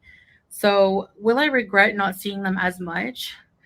I mean, She was never really close to her family. She was always the family embarrassment. And considering the things she's done on YouTube over the last 5 or 6 years, her family is so embarrassed of her. They are so far removed from Shantel. They barely talk to her. That's why it doesn't bother her at all to be away from her family. Like, she is not Shantel Marie anymore. She is Foodie Beauty. The person has been completely absorbed by the online persona, as toxic and neglectful as it is. There is no more person. It's just a persona. And she doesn't want to get out of that persona and be the person and take care of the person. That's why her life is in ruins. Now, even the most professional, well-respected, well-known actors and actresses of the world, they go on a movie set, they get on a theater stage, they put on the costumes, they play the part, but then after the part is over, when the cameras are turned off, they go backstage to the dressing room, they put their clothes on, and they go live. The parts they play are not the person they are. Chantal's problem is that she doesn't want to get off stage. She wants to stay with the spotlight shining directly on her. She doesn't want to go live. Hence the reason why her life is so messed up. She doesn't want to acknowledge the real person, Shantel Marie, and all of her problems and fix them. She wants to live in the spotlight. And that spotlight is practically blinding her. Making the decision to be here, right? So if something happens and they get sick, yeah, I would go back and be with them for sure. No, you would. But as it stands now, I'm totally fine with going back and seeing them maybe once or twice a year. And yeah, and isn't it something, the last time she went to go see her family, it was right around Christmas time. She basically just went home for Christmas to get the free gifts, eat the food, get high off the green, and then go back to Kuwait. But she made sure to show up at a time when she was going to get a bunch of free stuff.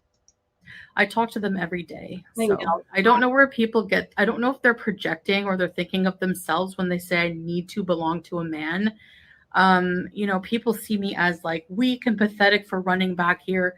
Again, you don't. You are weak and pathetic, because when you were in Canada, you had that moment, Shantel, where you had that fork in the road situation. If you go left, you can look at the situation and say, this whole thing with Salah is stupid.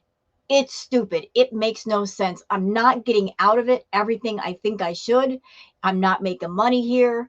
This whole fake, phony fairy tale that I've been trying to sell to people, it's completely blown apart. I should just stay in Canada and take care of myself for once. Or go right and go back to Kuwait. To something that makes no sense, to an environment that is not good for me, and continue to eat the fast food and gain the weight and get more health problems. You decided to take the negative fork rather than the positive fork. By choice, you did that. You had that fork in the road moment, and once again, you made a bad choice. Once again, right on par with you, Shantel, right on time. determined to hang on to the fairy tale. In my opinion, y'all, I think the reason why she went back to Kuwait is when she was in Canada, she didn't have the credit nor the money to get her own place. She already had a place that she was paying for in Kuwait. She didn't have the money to get one in Canada. So she went back home to Kuwait. That's why. Wasn't about love. It's about, I need a place to stay and I don't have the money to get one in Canada. So let's just go back where I know there is one. Don't fully know our relationship, everything we built, other than this one slip up with the text messages. It wasn't in real life. I mean, people think that I'm like weak or something for running back here and trying to make my marriage work over that mishap. I think I'm strong to be dealing with all of these things. You're not strong. You're stupid. No, strong would be to look at the situation and go, we're done here. We're so done. It was nice knowing you, Salah. I thought we could make something as far as an online financial thing, but it's not working for you. It's not working for me. We make each other miserable. We fight all the time. So let's just cut it off. Self-realization, self-awareness, that's strength. Admitting when you've made mistakes and you've hurt people, that's strength as well. Dealing with your feelings, raw dogging your feelings, that's strength. It takes strength to look at yourself. Really look at yourself and change. It takes strength, Shantel. That's how you grow. Cultivating that strength. Avoidance, deflection, denial, that will keep you from being strong. Every time. And, you know, I don't have to be here. You know, I choose to be here. I could be anywhere in the world I want to. I have that fortune. I'm fortunate enough, mashallah, to be able to work, you know, successful enough in social media to be able to work wherever I want in the world. This is, you know, my husband is not the only man on the planet. I'm going to say something really rude. It's just my opinion, so just take it as that. I think Shantel has gotten herself to a place physically with her health that the more unhealthy she becomes, the less likely she is to find a replacement. That's why she's hanging on to Salah so tightly. I mean, she played her cards well. She kept her cards close to her chest the entire time with Salah. When they were first talking, you know, she was talking to him on her phone with her filters, and she lied all about her appearance. Salah even said Shantel lied about how tall she was and how big she was. He didn't really find out till she walked through that airport. But that was 150 pounds less then. She's gained a bunch of weight now. And she's gotten very, very unhealthy. The more unhealthy she makes herself, the more she might be of a burden to the next person. The less likely they're going to want to attach themselves to her, no matter how much money she offers them. So she's got Salah right now. But how long, if she drops Salah, would it take her to find another one? A willing participant. Even Nader, being the crackhead that he is, she offered him $2,000 and he said no. Imagine being rejected by a crackhead, and he loves money, but that's what happened. I don't know how much she's paying Salah, but she just keeps making herself more and more unhealthy. She's got serious issues. And the more emotional, mental, physical baggage that she loads onto herself, the less likely somebody's going to say, yeah, I'm cool with it. Let's go. Let's rock. I choose to be with him. I love him. And I think that our marriage is worth working on. People get very small snippets of what we deal with and what we talk about, what we go through. So maybe you should, shut up. Maybe you should work on your marriage. Maybe you should work on yourself. Really, you should work on yourself, Shantel. Screw the marriage. The marriage is busted. There really was no marriage. Even if he put a ring on your finger for real, it's still not a marriage. You can walk down that aisle. You can wear the white veil and say, I do. But if you got somebody beside you and there's no respect, there's no trust, there's no connection, that ain't a marriage. Piece of paper or not, that is not a marriage. You have to love and respect and trust your partner, and they have to feel the same about you.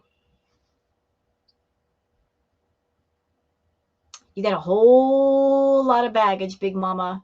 Whole lot of baggage inside and out. Enough you could fill up a whole storage unit. Just that much. The way you are, the way you've always been, you're always looking for a man to solve your problems for you. Wave a magic wand and oh, poof, there go my issues. It don't work like that. It's unfair to approach a stranger, a new person in your life, and throw all your issues on their shoulders and say, spend all of your time and your energy and fix me. Don't care about what you want, what you need. Just fix me. Deal with all of my shit. It ain't right. It's unfair. It's too much. It's suffocating. Each person has to have their freedom to breathe, to go out, to do things, to have a social life, to pursue their interests. You don't allow any of that. You're so needy and clingy, you don't allow a person to have a little bit of oxygen in the room that they can have access to. You want to take it all. And then you wonder why they run away. You're too much. So maybe it's not your marriage that needs work. Maybe it's you. You need to work on yourself. Don't worry about some other person. Worry about you. What happens if Salah up and leaves you because it isn't what he wanted after all? Right? Okay, then that happens and I'll deal with it. Like I said, you don't know the language, you don't know customs or laws. A lot of people who travel don't really know all that. And I do know the customs and laws a lot now. And I have my husband here as a translator. You have no friends. I do have friends I talk to online, and there's no family will fly to Kuwait to see you. What if you have a near-death experience? These are all like really like, what if this happens? What if that happens? What if this happens? What if that? Like thinking of all of the worst case scenarios. I don't do that. Like, but you should. I mean, you're basically putting yourself in a place, Shantel, where you're flirting with death. Seriously, you are flirting with the Grim Reaper. You're looking over your shoulder and you're batting your eyes at him saying, call me, we'll do lunch. You're flirting with the Grim Reaper every time you sit down and you eat 7,000, 8,000 calories a day. You're flirting with the Grim Reaper saying, come get me. I'm right here. Let's go on a coffee date. Flirting with death. Where most of us would run away from death and say, not now, not today. I'm busy living. You stay over there. Let's not be friends. No. You are running towards death. You don't get it. You put your videos on YouTube. And we've been watching you. Everybody's been watching you. The Beezers watch you. The reactors watch you. The reaction channel audience watches you. We're watching you change physically. We can't see what's going on inside of you internally, but we see the outside changes, and it's fucking scary. You are getting bigger and bigger and bigger before our eyes. But it's not just the size of your body. The labor breathing, the fact that you can't move, the fact that you have trouble walking, the fact that when you do walk, you have to arch your back all the way back to support the weight in front. The fact that your clothes don't fit. The buttons are about to pop off. You talking about breaking couches and breaking chairs and shower drains. This has never happened before. You don't get it. Nobody wants to see you die. You keep saying the haters, we want to see something happen to you. We don't. But you want something to happen to yourself because you're pushing yourself in that direction and you're not stopping. You think you got it under control. As long as you don't have a medical emergency and you don't end up in a hospital bed, you're fine. As long as you take the diabetic medication and you don't go into a diabetic coma, you're fine. You're not fine. You're not. If you're losing your mobility, you're having trouble walking, you're not fine. You're not. And you need to stop fooling yourself into thinking that you are fine when you are not fine. You're worried about your blood sugar. What about your arteries? Hello? If you block up your arteries with cholesterol, that could trigger a heart attack or a stroke, dummy. Hello? Any number of things could happen. All of your major organs are fucked. Every single one. Your kidneys, your lungs, your heart. All of them are screwed on top of the diabetes. Any one of those things could be dangerous, and you've got several issues all at the same time. How can you be so ignorant of your own lack of health? How can you be so uncaring? To the point where you make a mockery of all your issues. Oh, it's okay. No, it ain't. It's not. You need to care first. I try to develop my character to be able to deal with problems as they come up because they can happen. But that was interesting. That was something. I try to develop my character. So you're not considering yourself as a person. You are now a character. I guess. Well, maybe that's part of your problem. You're seeing yourself as a character versus a person. Characters don't have problems, but people do. I don't anticipate them and give myself more anxiety. Like, you must have a lot of anxiety in life. I don't know. Are you prepared to pass away without being near your mom or sister? Well, that is a possibility. You know, that's a possibility. Anything can and will happen. Yes, it can. But I'm not going to not live my life and stay close to home just in case these things happen. Have you thought about if your life entirely, if your world entirely imploded? I mean, it's crossed my mind, but again, I believe that Allah gives us challenges that we can handle. And if that happens, I mean, I'm not super attached to any material things anymore in my life. I'm not, I mean, if my health happens, I mean, I don't know. I really don't know how to answer that. Like, it's not something I worry about. No, I don't. Salah's proof of life. No. Are you seeing an endocrinologist for your diabetes? And if so, what do they have you on for meds? I am seeing an endocrinologist here. I did some vlogs on it. I'm on Janumet right now, 2000. You know, Shantel, we're almost done with this video. And I want to put this in your mind right now, if I may. You look at the reaction channels and the reaction channel audience as being haters. That's your word for it, haters. You put up a community post asking your beezers, who are not your haters, by your words, to ask questions. Yet, isn't it something? Isn't it interesting that your beezers are asking the same questions and have the same concerns as the reaction channels, as the audience? They're saying a lot of the same things, but you don't consider them haters, do you? Isn't it interesting that people on your side of the fence and our side of the fence have similar views, have similar concerns? Isn't that wild? That both sides are seeing the same things and have the same questions. Is it? Isn't it interesting? Milligrams a day. Everyone asks questions, not just the show the questions you approve of. But why would I show hateful comments I don't want to answer? Before you moved to Kuwait, you wanted to adopt a baby. Is that still a plan? No, not right now. Yay! I'm glad to hear that. Hey, let's Round of applause, y'all. Round of applause. Round of applause. Whew. Yeah, like forget the baby idea, Shantel. Forget it. You're just a big, gigantic toddler. Toddlers can't adopt toddlers. Toddlers should not adopt toddlers. Kids are a big responsibility. If you can't take care of yourself, you're codependent on a man to do simple things for you. You don't need a child. Babies get into everything. Any parent that has ever raised a child will tell you that. They get into everything. You can clean your house, have it completely clean, and you got a crawling baby on the floor. They'll find something in the carpet that you missed.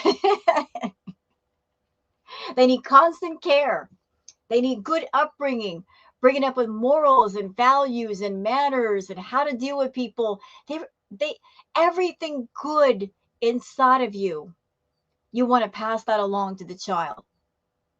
A parent's job, aside from giving them clothing and food and shelter and education, is to bring them up as good people.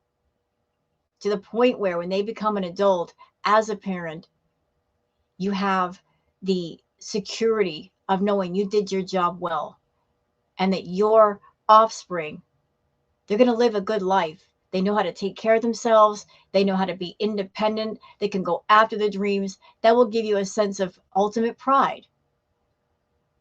That all of your love, all of your hard work, all of your teachings, all of your everything is going to be passed on to another generation. And if that child has a family, they can pass it on to their children, keeping the goodness going. You don't have any goodness to give. None. I don't know what the future is going to bring. I have a lot of work on myself to do. You know, I want to be responsible that way. It maybe in the far future, I don't know. You know, even Salah's views on that has changed. So we just want to. When I came back, we really talked about life goals as part of like, is it, you know, worth making this marriage work? And he just wants to be with me, regardless if that's, you know, he wants the free and easy life and you're paying for it. The end. That's as far as it goes. And not to be morbid, Shantel, but if something happened to you, he would not waste any time crying over you or mourning over you or grieving over you. He'd be right on his phone looking for the next one, for the next mark. So he could be a free and easy playboy, a play around, run around. That's the life that he wants for himself. He just wants to be with me, work on our relationship, stay off of YouTube, focus on me, focus on his career. Career. What? He's a smart guy. He's been to university. He wants to develop his life more. And he's a young guy. Yeah, I think that's wild. The fact that Salah has an education, he's been to university. Why would anybody who is educated and young want to hook themselves into Shantel? That's just wild to me. Like, what was he thinking? You know, so who knows in the future? I don't know. Are you on your way back to Canada right now? Yes. Yes. What? Why don't you do your walks on lives? That would be nice. I can do that. Sure. Did you ever consider your YouTube career could be hindering your weight loss motivation? No. I don't think so. Because I don't associate like any stress with YouTube with like anything. Like I don't like get stressed out to the point where I like go and eat or from YouTube, you know, like if I rage or get mad, I say what I got to say and then that's it. And then it's gone, you know. That's like the good thing about letting it out. It's gone after that. I don't let it just like ruin my life. I move on very. Yeah, it's the problem with your anger is that you get angry at people and you don't address your anger with that person. You take it out on other people who have nothing to do with why you're really angry. You get mad at Salah. You get frustrated with Salah. And you take it out on YouTube. Because you can get away with it. Because you don't have to physically face any of us. You take it out on YouTube. It's treating us all like punching bags. And yet you're not seeing the error of your ways. If you're mad at somebody, what you do is you walk up to them and say, I've got a problem with you, or I am not happy with you. And you address it and you discuss it and work it out. rather than go to other people who have nothing to do with the situation and take out your anger on them, because the original problem with the original person never gets solved. God, you're stupid. Very easily. I'm impulsive in decisions, but that's also I'm also like my emotions come and go very quickly. So I would say no. I would say if anything it motivates me more because I have people on my side always trying to push me. And even though I'm kind of like, you know, even though I haven't really been successful as, you know, to lose weight and get healthy yet, I feel like Yeah, and it's been like 6 or 7 years. Anybody can go back through Chantel's channel. Any of you beezers, please do your own research. If you don't like the reaction channels, you look at us as being hateful, that's okay. That's fine. Feel free to do your own homework, do your own research. Just do a search on Chantal's channel of the words weight loss. Like, look for the little spyglass thing, the magnifying glass. Click on that. You could do like a little search just on search words. You'll see all the videos from weight loss going all the way back for years. All the videos for water fasting over the years. All of her videos talking about binge eating disorder over the years. It's a cycle. She just doesn't want to go any further other than talking about it and monetizing it. There was a picture put together by someone years ago, back when she was with BB. It's called the Chantal Cycle. And that was years ago. And it describes all the different phases of the circle. And even though it's been years, that picture is still relevant. It's still highly relevant because she's never changed. There's been no change here. There's been no something new. It's all something old, rehashed over and over and fucking over again. We just keep going in a fucking circle. It never becomes a square or a triangle. It's always a circle, round and round and round and round with no stopping.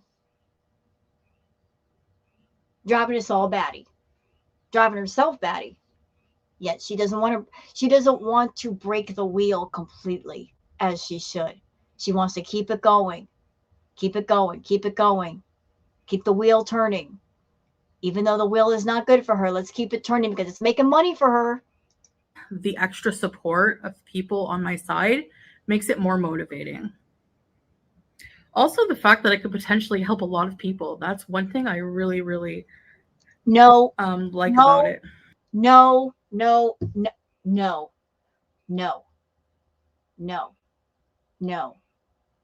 Nope. You cannot help anybody. You're not helping anyone. Getting on YouTube and talking about all this stuff, spreading misinformation, putting out this message, all kinds of messages of you can have binge eating disorder and eat a shit ton of carbs and you're perfectly fine. That's not a binge. Bullshit. It is a binge. It is. Sitting down and eating a portion for 6 people, sorry, that is a fucking binge. Take it from somebody who's been there. That's a fucking binge. And if she's doing that on camera, imagine what she's doing off camera. If she's over there gaining 2 pounds a day, every day for a week, to the point where she's put on 13 pounds a week, obviously something must be going on, right? Yeah. Miss, I'm in recovery. I've got it under control. Yet she's gaining weight like nobody's fucking business. Obviously, something is out of control.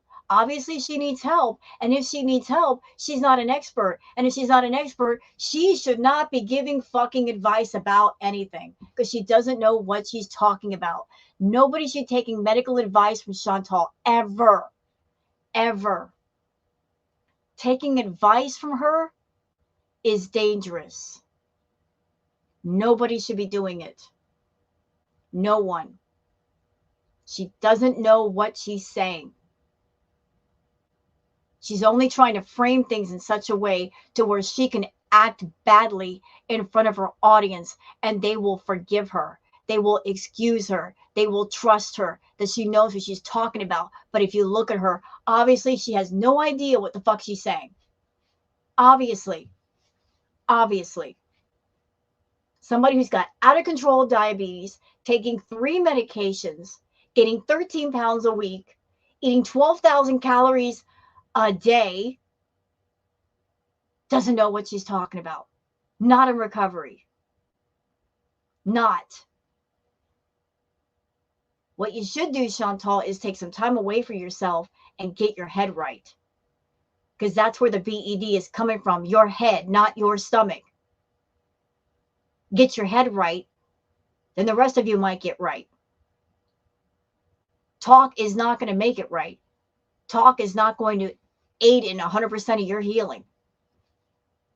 If you care, you'll care about what's going on in your head. You'll fix it. That little messed up storage unit in your mind where all the clutter is, you'll clean it out. Got to get that right at some point. As long as it's cluttered, you're messed up. It'll stay messed up. But nobody should listen to her when she becomes Dr. Armchair, Dr. Blue Couch. She don't know what she's saying. I don't do mukbangs just for money or anything. I do. Lying biatch. Yes, you do. Yes, you do. Oh, you don't do them for money? Then why don't you demonetize the video? You can do that. Anybody that's got a channel, when you go to upload the video, there is the option right there where you can monetize it or not monetize it. It's not automatically monetized. I know because I got a channel. I'm not doing it for money. Liar. It's all for money. You said a few minutes ago in this video that if you weren't making money on YouTube, you wouldn't be doing content. So which is it? Which is it? I'm going to make money on YouTube, or I'm not doing a mukbang for money. You're doing it for money. Essentially what you're doing is you're an addict. You're a food addict. And you sit down and you eat a meal and you put the video on YouTube. Essentially, those videos pay for your meals. You use YouTube to pay for your addiction and to keep it going. And you look for people in your audience who will enable you and support you in your addiction. I'm not saying 100% of your audience is down with that, but a great many of them are. And they know it. And they know I'm talking to them right now. And that's fucked up. I watch your chats. I don't see a lot of people refraining from talking about food. You start talking about food, then they talk about food, and it just keeps it all going. No person who cares about an addict, who truly cares, would mention the source of their addiction to them, knowing they're going to think about it, and they're more likely going to do it. That is fucked up. That's completely fucked up. Shouldn't be happening, but it is. If you start talking about food, what should be happening is your audience saying, hey, let's not talk about that. We know you got a problem with that. Just pivot away. Pivot away. She starts talking about food. Talk about something else. Force her to talk about something else. Take her mind off food. If you care about Shantel, that's what you'll do. Do it like to show you. I like having dinner with you guys. I don't do it like you don't see me eating 5 burgers. If I have, ma'am, how can you have dinner with people when they're not physically there? How? You're turning on your camera. You're eating a meal. The people are not in the room with you. It's just you and the camera, and I don't care what anybody says. That is a binge moment. It's just one that's being filmed. Usually when you binge, you are doing it alone. There's an element of embarrassment there and shame. Shantel just wants to make money off of her binge moments. She wants to make it profitable, and so she has. She has the last several years, and you guys can see the result of that, at least part of the damage that's being done here. She films her binge moments. I don't care what anybody says. That's what they are. It's what they've always been, and it's getting worse. I have a slip up and I want to be honest about it. Yeah, maybe I'll do it, but other than that, ma'am, I'm sick of that too. You can't sit there and buy a meal and turn on your camera and eat in front of a camera, turn it into a video, post it on your channel knowingly, eagerly, and willingly, and call that a slip up. Because that's a deliberate action. That was a choice. When you slip up, that means you made a mistake. Oops, I made a mistake here. From the moment you buy the food to the moment you make the video and you post it, you are making a series of choices. Those aren't slip ups. That was you making choices that led to putting stuff on YouTube. So how can that be a slip up if during the process you were deciding to go ahead with it versus stop yourself? And yet it seems like the same slip up happens repeatedly, doesn't it? Oops, I did another mukbang. Oops, here comes another one. Oh, there's another one. Seems like there's a lot of slip ups all in a row, huh? You just keep slipping up. I just accidentally posted these videos. I accidentally did these mukbangs. Bullshit. Please stop with the lies. Will you be in Canada for Ramadan? Your visa expires, doesn't it? How will you do Ramadan without Salah? None of what you just said is ever going to happen. So, like, you imagined a total situation on your own there. No, I will not be in Canada for Ramadan. My visa expires, doesn't it? No, it doesn't. How will you do Ramadan? Oh, I love that. She just told on herself again. Didn't she try to tell us that she could live in Kuwait, but she's on a tourist visa? So she did not say, I'm a resident here. She's like, oh, my visa doesn't expire, so she's on a visa. Which means you're not a resident, which means you really don't live there. You're supposed to be visiting there. But thank you for telling on yourself. We love those moments. Go ahead. Without Salah, I won't be. Would you consider, where do you stand as far as trying a plant-based diet again, or even a vegetarian one that focuses on fresh fruits and veg and beans and legumes and whole grains, maybe some yogurt and feta and eggs in moderation, golden milk and herbal teas and lots of water, fresh juices in moderation for beverage? You know, God bless these beezers. They're trying to give her advice. They are. They're trying to give her helpful tips and tricks and advice and stuff. God bless them. They try. They're just not understanding, though. The words are falling on deaf ears. She does not care to be healthy. She doesn't want to be healthy. She wants to be unhealthy and get paid for it. She wants to profit off all of her herds. You beezers need to get that through your thick heads. She does not care. And every time she does a mukbang, y'all, every single fucking time she does one, every time, you know what she's saying? Without saying the words, she's saying, I don't care. I don't care about myself. I don't care about my channel. I don't care about my health. I don't care if my beezers worry over me. I'm not going to make that situation better. I'm not ever going to let them get to a place where they can relax with me and not worry about me. I'm going to keep everybody worried. I'm going to keep doing things that make my health worse. I'm going to keep everybody who comes on my channel highly stressed. That's the way I want them. That's the way it's going to be. They're going to come here and always be worried about me because my health is going to keep going down and I'm going to keep complaining about all my problems. It's all about a high stress situation.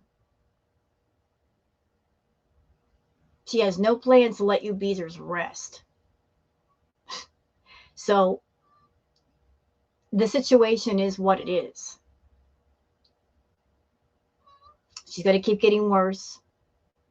You're going to watch it happen. She's going to make you watch by way of her content. No interest in her health, no interest in improving even the slightest thing. So either those who watch her are going to get tired of watching her, tired of the worry, tired of the concern, tired of the drama, or they're going to get burnt out. They get oversaturated emotionally, mentally, and say, I just can't. I care about her, but I can't. That's the place that eventually people end up with her.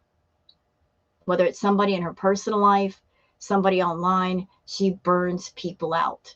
She exhausts people. They can't, they get to a place where they can't take anymore. Chantal works so hard to hide her past. She gets a new batch of beezers, people that don't know the lore. It gives her a chance to start over from scratch. And yet, she keeps doing the same thing to those beezers that she did to past beezers. And then she gets the same result. They end up leaving. They get tired. And she wonders why she has to buy subs. Bridges. I realize this got oddly specific, but I'd be happy with you just answering the first part. If you would ever consider going vegetarian or plant-based. I would consider adding a lot more plant-based food in my diet for sure. You know, any diets other than carnivore. You know, don't talk about it, be about it, Chantal. Don't talk about what you're going to do, just do it. Let's talk more action. Carnivore, keto, well, keto certain vegetables. Most, like even the diabetic plan I'm on, or anything, you know, you should be eating way more vegetables and soluble. But you're not. Fiber. So yeah, I would definitely, but the thing is because of my eating disorder, like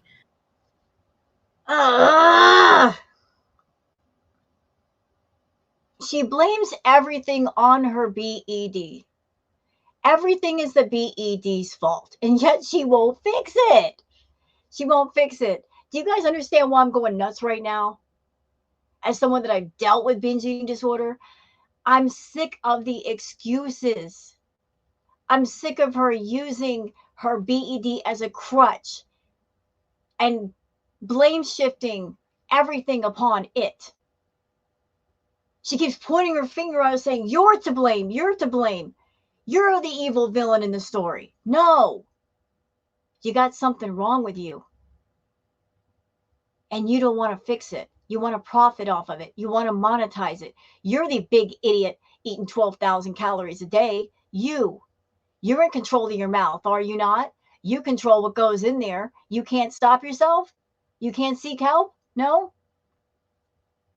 I mean, you're not a robot. There's nobody controlling your hand going to the fork, going to the plate, picking up the food and putting it in your face. You have the option to say no or to slow down or decrease your portions. You're not doing it. You want to blame everything but you. Hence the reason why you will never get better. Everything is everyone else's fault when it's your fault. You make those decisions. Stop painting this fucking picture that if you have BED, it's impossible to correct it. Lots of people have corrected it, Chantal. Lots of people have gotten in recovery. They did the work. They fought the battle. They got on the other side and they are better. There are lots of people who have other addictions. They went through that private hell. They got on the other side of it and now they are better. So if those people fought that battle and won, why can't you? You can't win because you're not even fighting against it. You're not even going into battle. That's why you're never going to win. I dealt with BED. Don't tell me you can't get in recovery. You can. You just don't want to. You don't want to. That's what it boils down to. You don't want to fight. But I'm sick of you making excuses and painting this picture to your beaters of, oh, the BED is just too much. I can't do it. No, she doesn't want to do it. Trust me. It can be handled. It can be corrected. It takes a long time sometimes. It takes a lot of therapy. It takes a lot of self-determination and inner fight, but you can do it. She just doesn't want to fucking fight. She doesn't want to fight. Going to extremes is really hard for me right now. But I don't know. I love fish. I love chicken. So I'm not sure, but I would incorporate more of those foods. I don't know where that cut off. I got a phone call. I would incorporate more fruits and veggies in my diet for sure. Okay, I'm going to end with this one. Do you ever feel regretful about giving up your cats? You wish you could have taken them with you? Genuine questions. Yeah, I it's hard to say I regret the decision because I don't feel like there was really any like I don't think that at the time, especially, I thought that it was a good idea to rehome them because I didn't think it was a good idea taking them all the way to the Middle East. Did you hear that part, Beezers? That word she just used, rehoming them? She wanted to rehome them. What was that she said before? Oh, BBJ was stolen from her. No, BBJ was willingly surrendered. Nobody stole anything from Shantel, especially her cats. To steal something implies that somebody is taking somebody else's property without their permission or without their consent. She gave full consent because she was in such a hurry to get back to Salah so that he wouldn't find another woman and let go of her. That's the story. She was nervous about leaving Salah alone, and so she was in a huff to get back over there as quickly as possible, and she didn't give a crap about who got BBJ. Also, for those who don't know and might be interested, the person that Shantel was talking to said that she was bedridden. BBJ is an elderly cat with a lot of medical issues. So Shantel, all she was concerned about was finding someone who was not connected to YouTube to give the cat to. But the person she was going to give BBJ to was allegedly bedridden. So how could a bedridden person take an elderly cat with medical issues to the vet? She wasn't doing her due diligence to make sure that BBJ was going to go to the right owner who had the money to take her to the vet. All she cared about was dumping her off with someone not connected to YouTube. Yeah, that's what happened. Especially BBJ, who's very old and has a lot of health issues. Yeah, I wonder why she got those health issues. How did that happen? You want to explain that part, Shantel? Should I do it for you? She got those health issues because you neglected her, because you didn't do your due diligence and take her to the vet for everything that was wrong with her. Shall I go over the list again? Dirty, infected ears. Fur so badly matted on her underside that the vet who finally saw BBJ thought she had tumors, and it took several visits to get those mats off. Due to BBJ's age, they couldn't put her under and shave them off. They had to do it a little at a time. A UTI so bad that poor baby was peeing blood. 5 embedded nails in her foot pads. Kidney issues. That poor baby was a mess from tip to tail. There was no reason for her to be that badly neglected, not with the money that you were making. Oh, and let's not forget about the dirty litter boxes that didn't get changed for months at a time, to the point where the cats were pooping and peeing on the carpet and they weren't being fed. And you starved BBJ trying to create a medical emergency. You thought the vet would just euthanize her if she were starved enough. Yeah, neglectful ass owner. That's where those medical issues came from you. Not because you did everything you could as an owner and those things just happened, but because you neglected her so bad. So I was worried something would happen to them, and I wanted to find them a loving home. I thought that would be best. It was probably the hardest decision I've ever had to make in my life. They were a huge part of my life. It wasn't hard. It wasn't hard. She didn't even go to the door with BBJ in hand and hand off the pet herself. Imagine that. Imagine being a pet owner for a pet that's been with you for over 10 years. And you're giving them up to somebody else. And you don't even say a final goodbye. You let your roommate hand them off. The roommate's not even the owner. The roommate hands off the cat. You're not crying. You're not upset. You're practically celebrating that night. And then your other pet, Sam, you had a pizza party that night. You gave him away. I could never. You loved your pets so much. No, you didn't. Liar. Life. They were like my children. Liar. In a way. I mean, not, you know what I mean. Pet children. You know what? If they were like your children, it's a good thing you've never had children. It's a good thing. You didn't take care of your pets.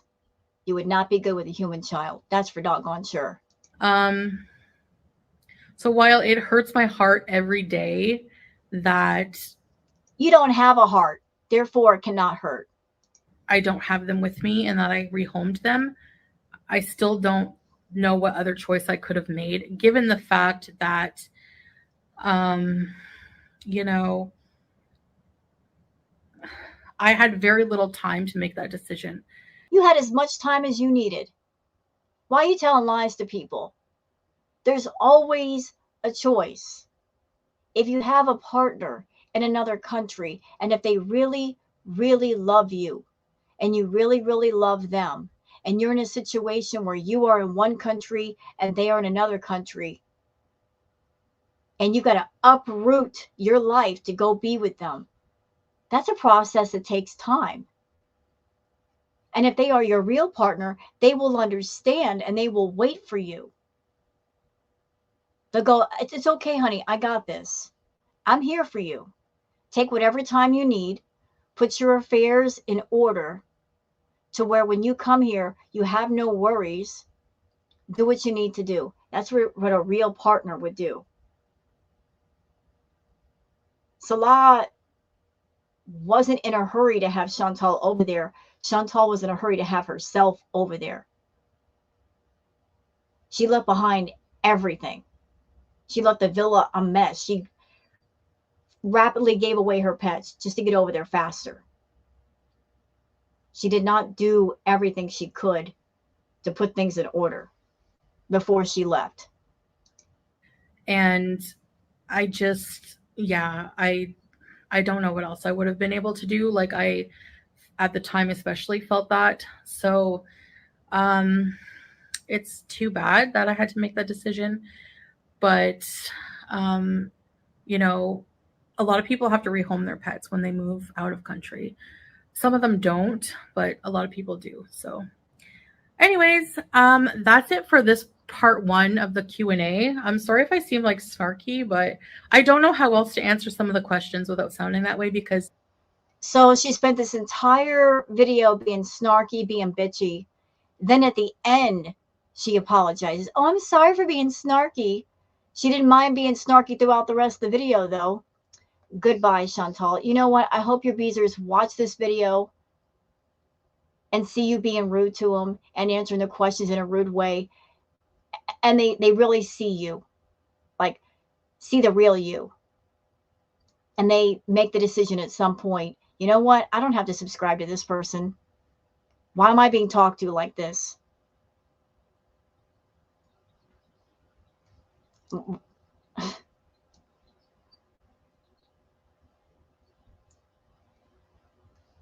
Let's see.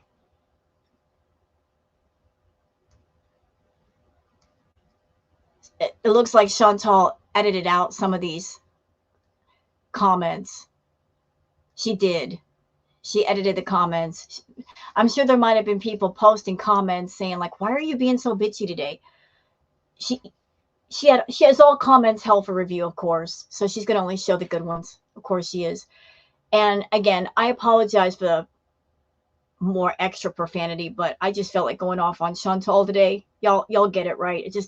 I can't stand her snotty, bitchy, entitled attitude. Her talking to people like that, it's just so misplaced. Anyway, hope you guys have enjoyed this react. If you have, please like and subscribe and leave a comment. Thank you so much for being here, and y'all have a good day. Bye now.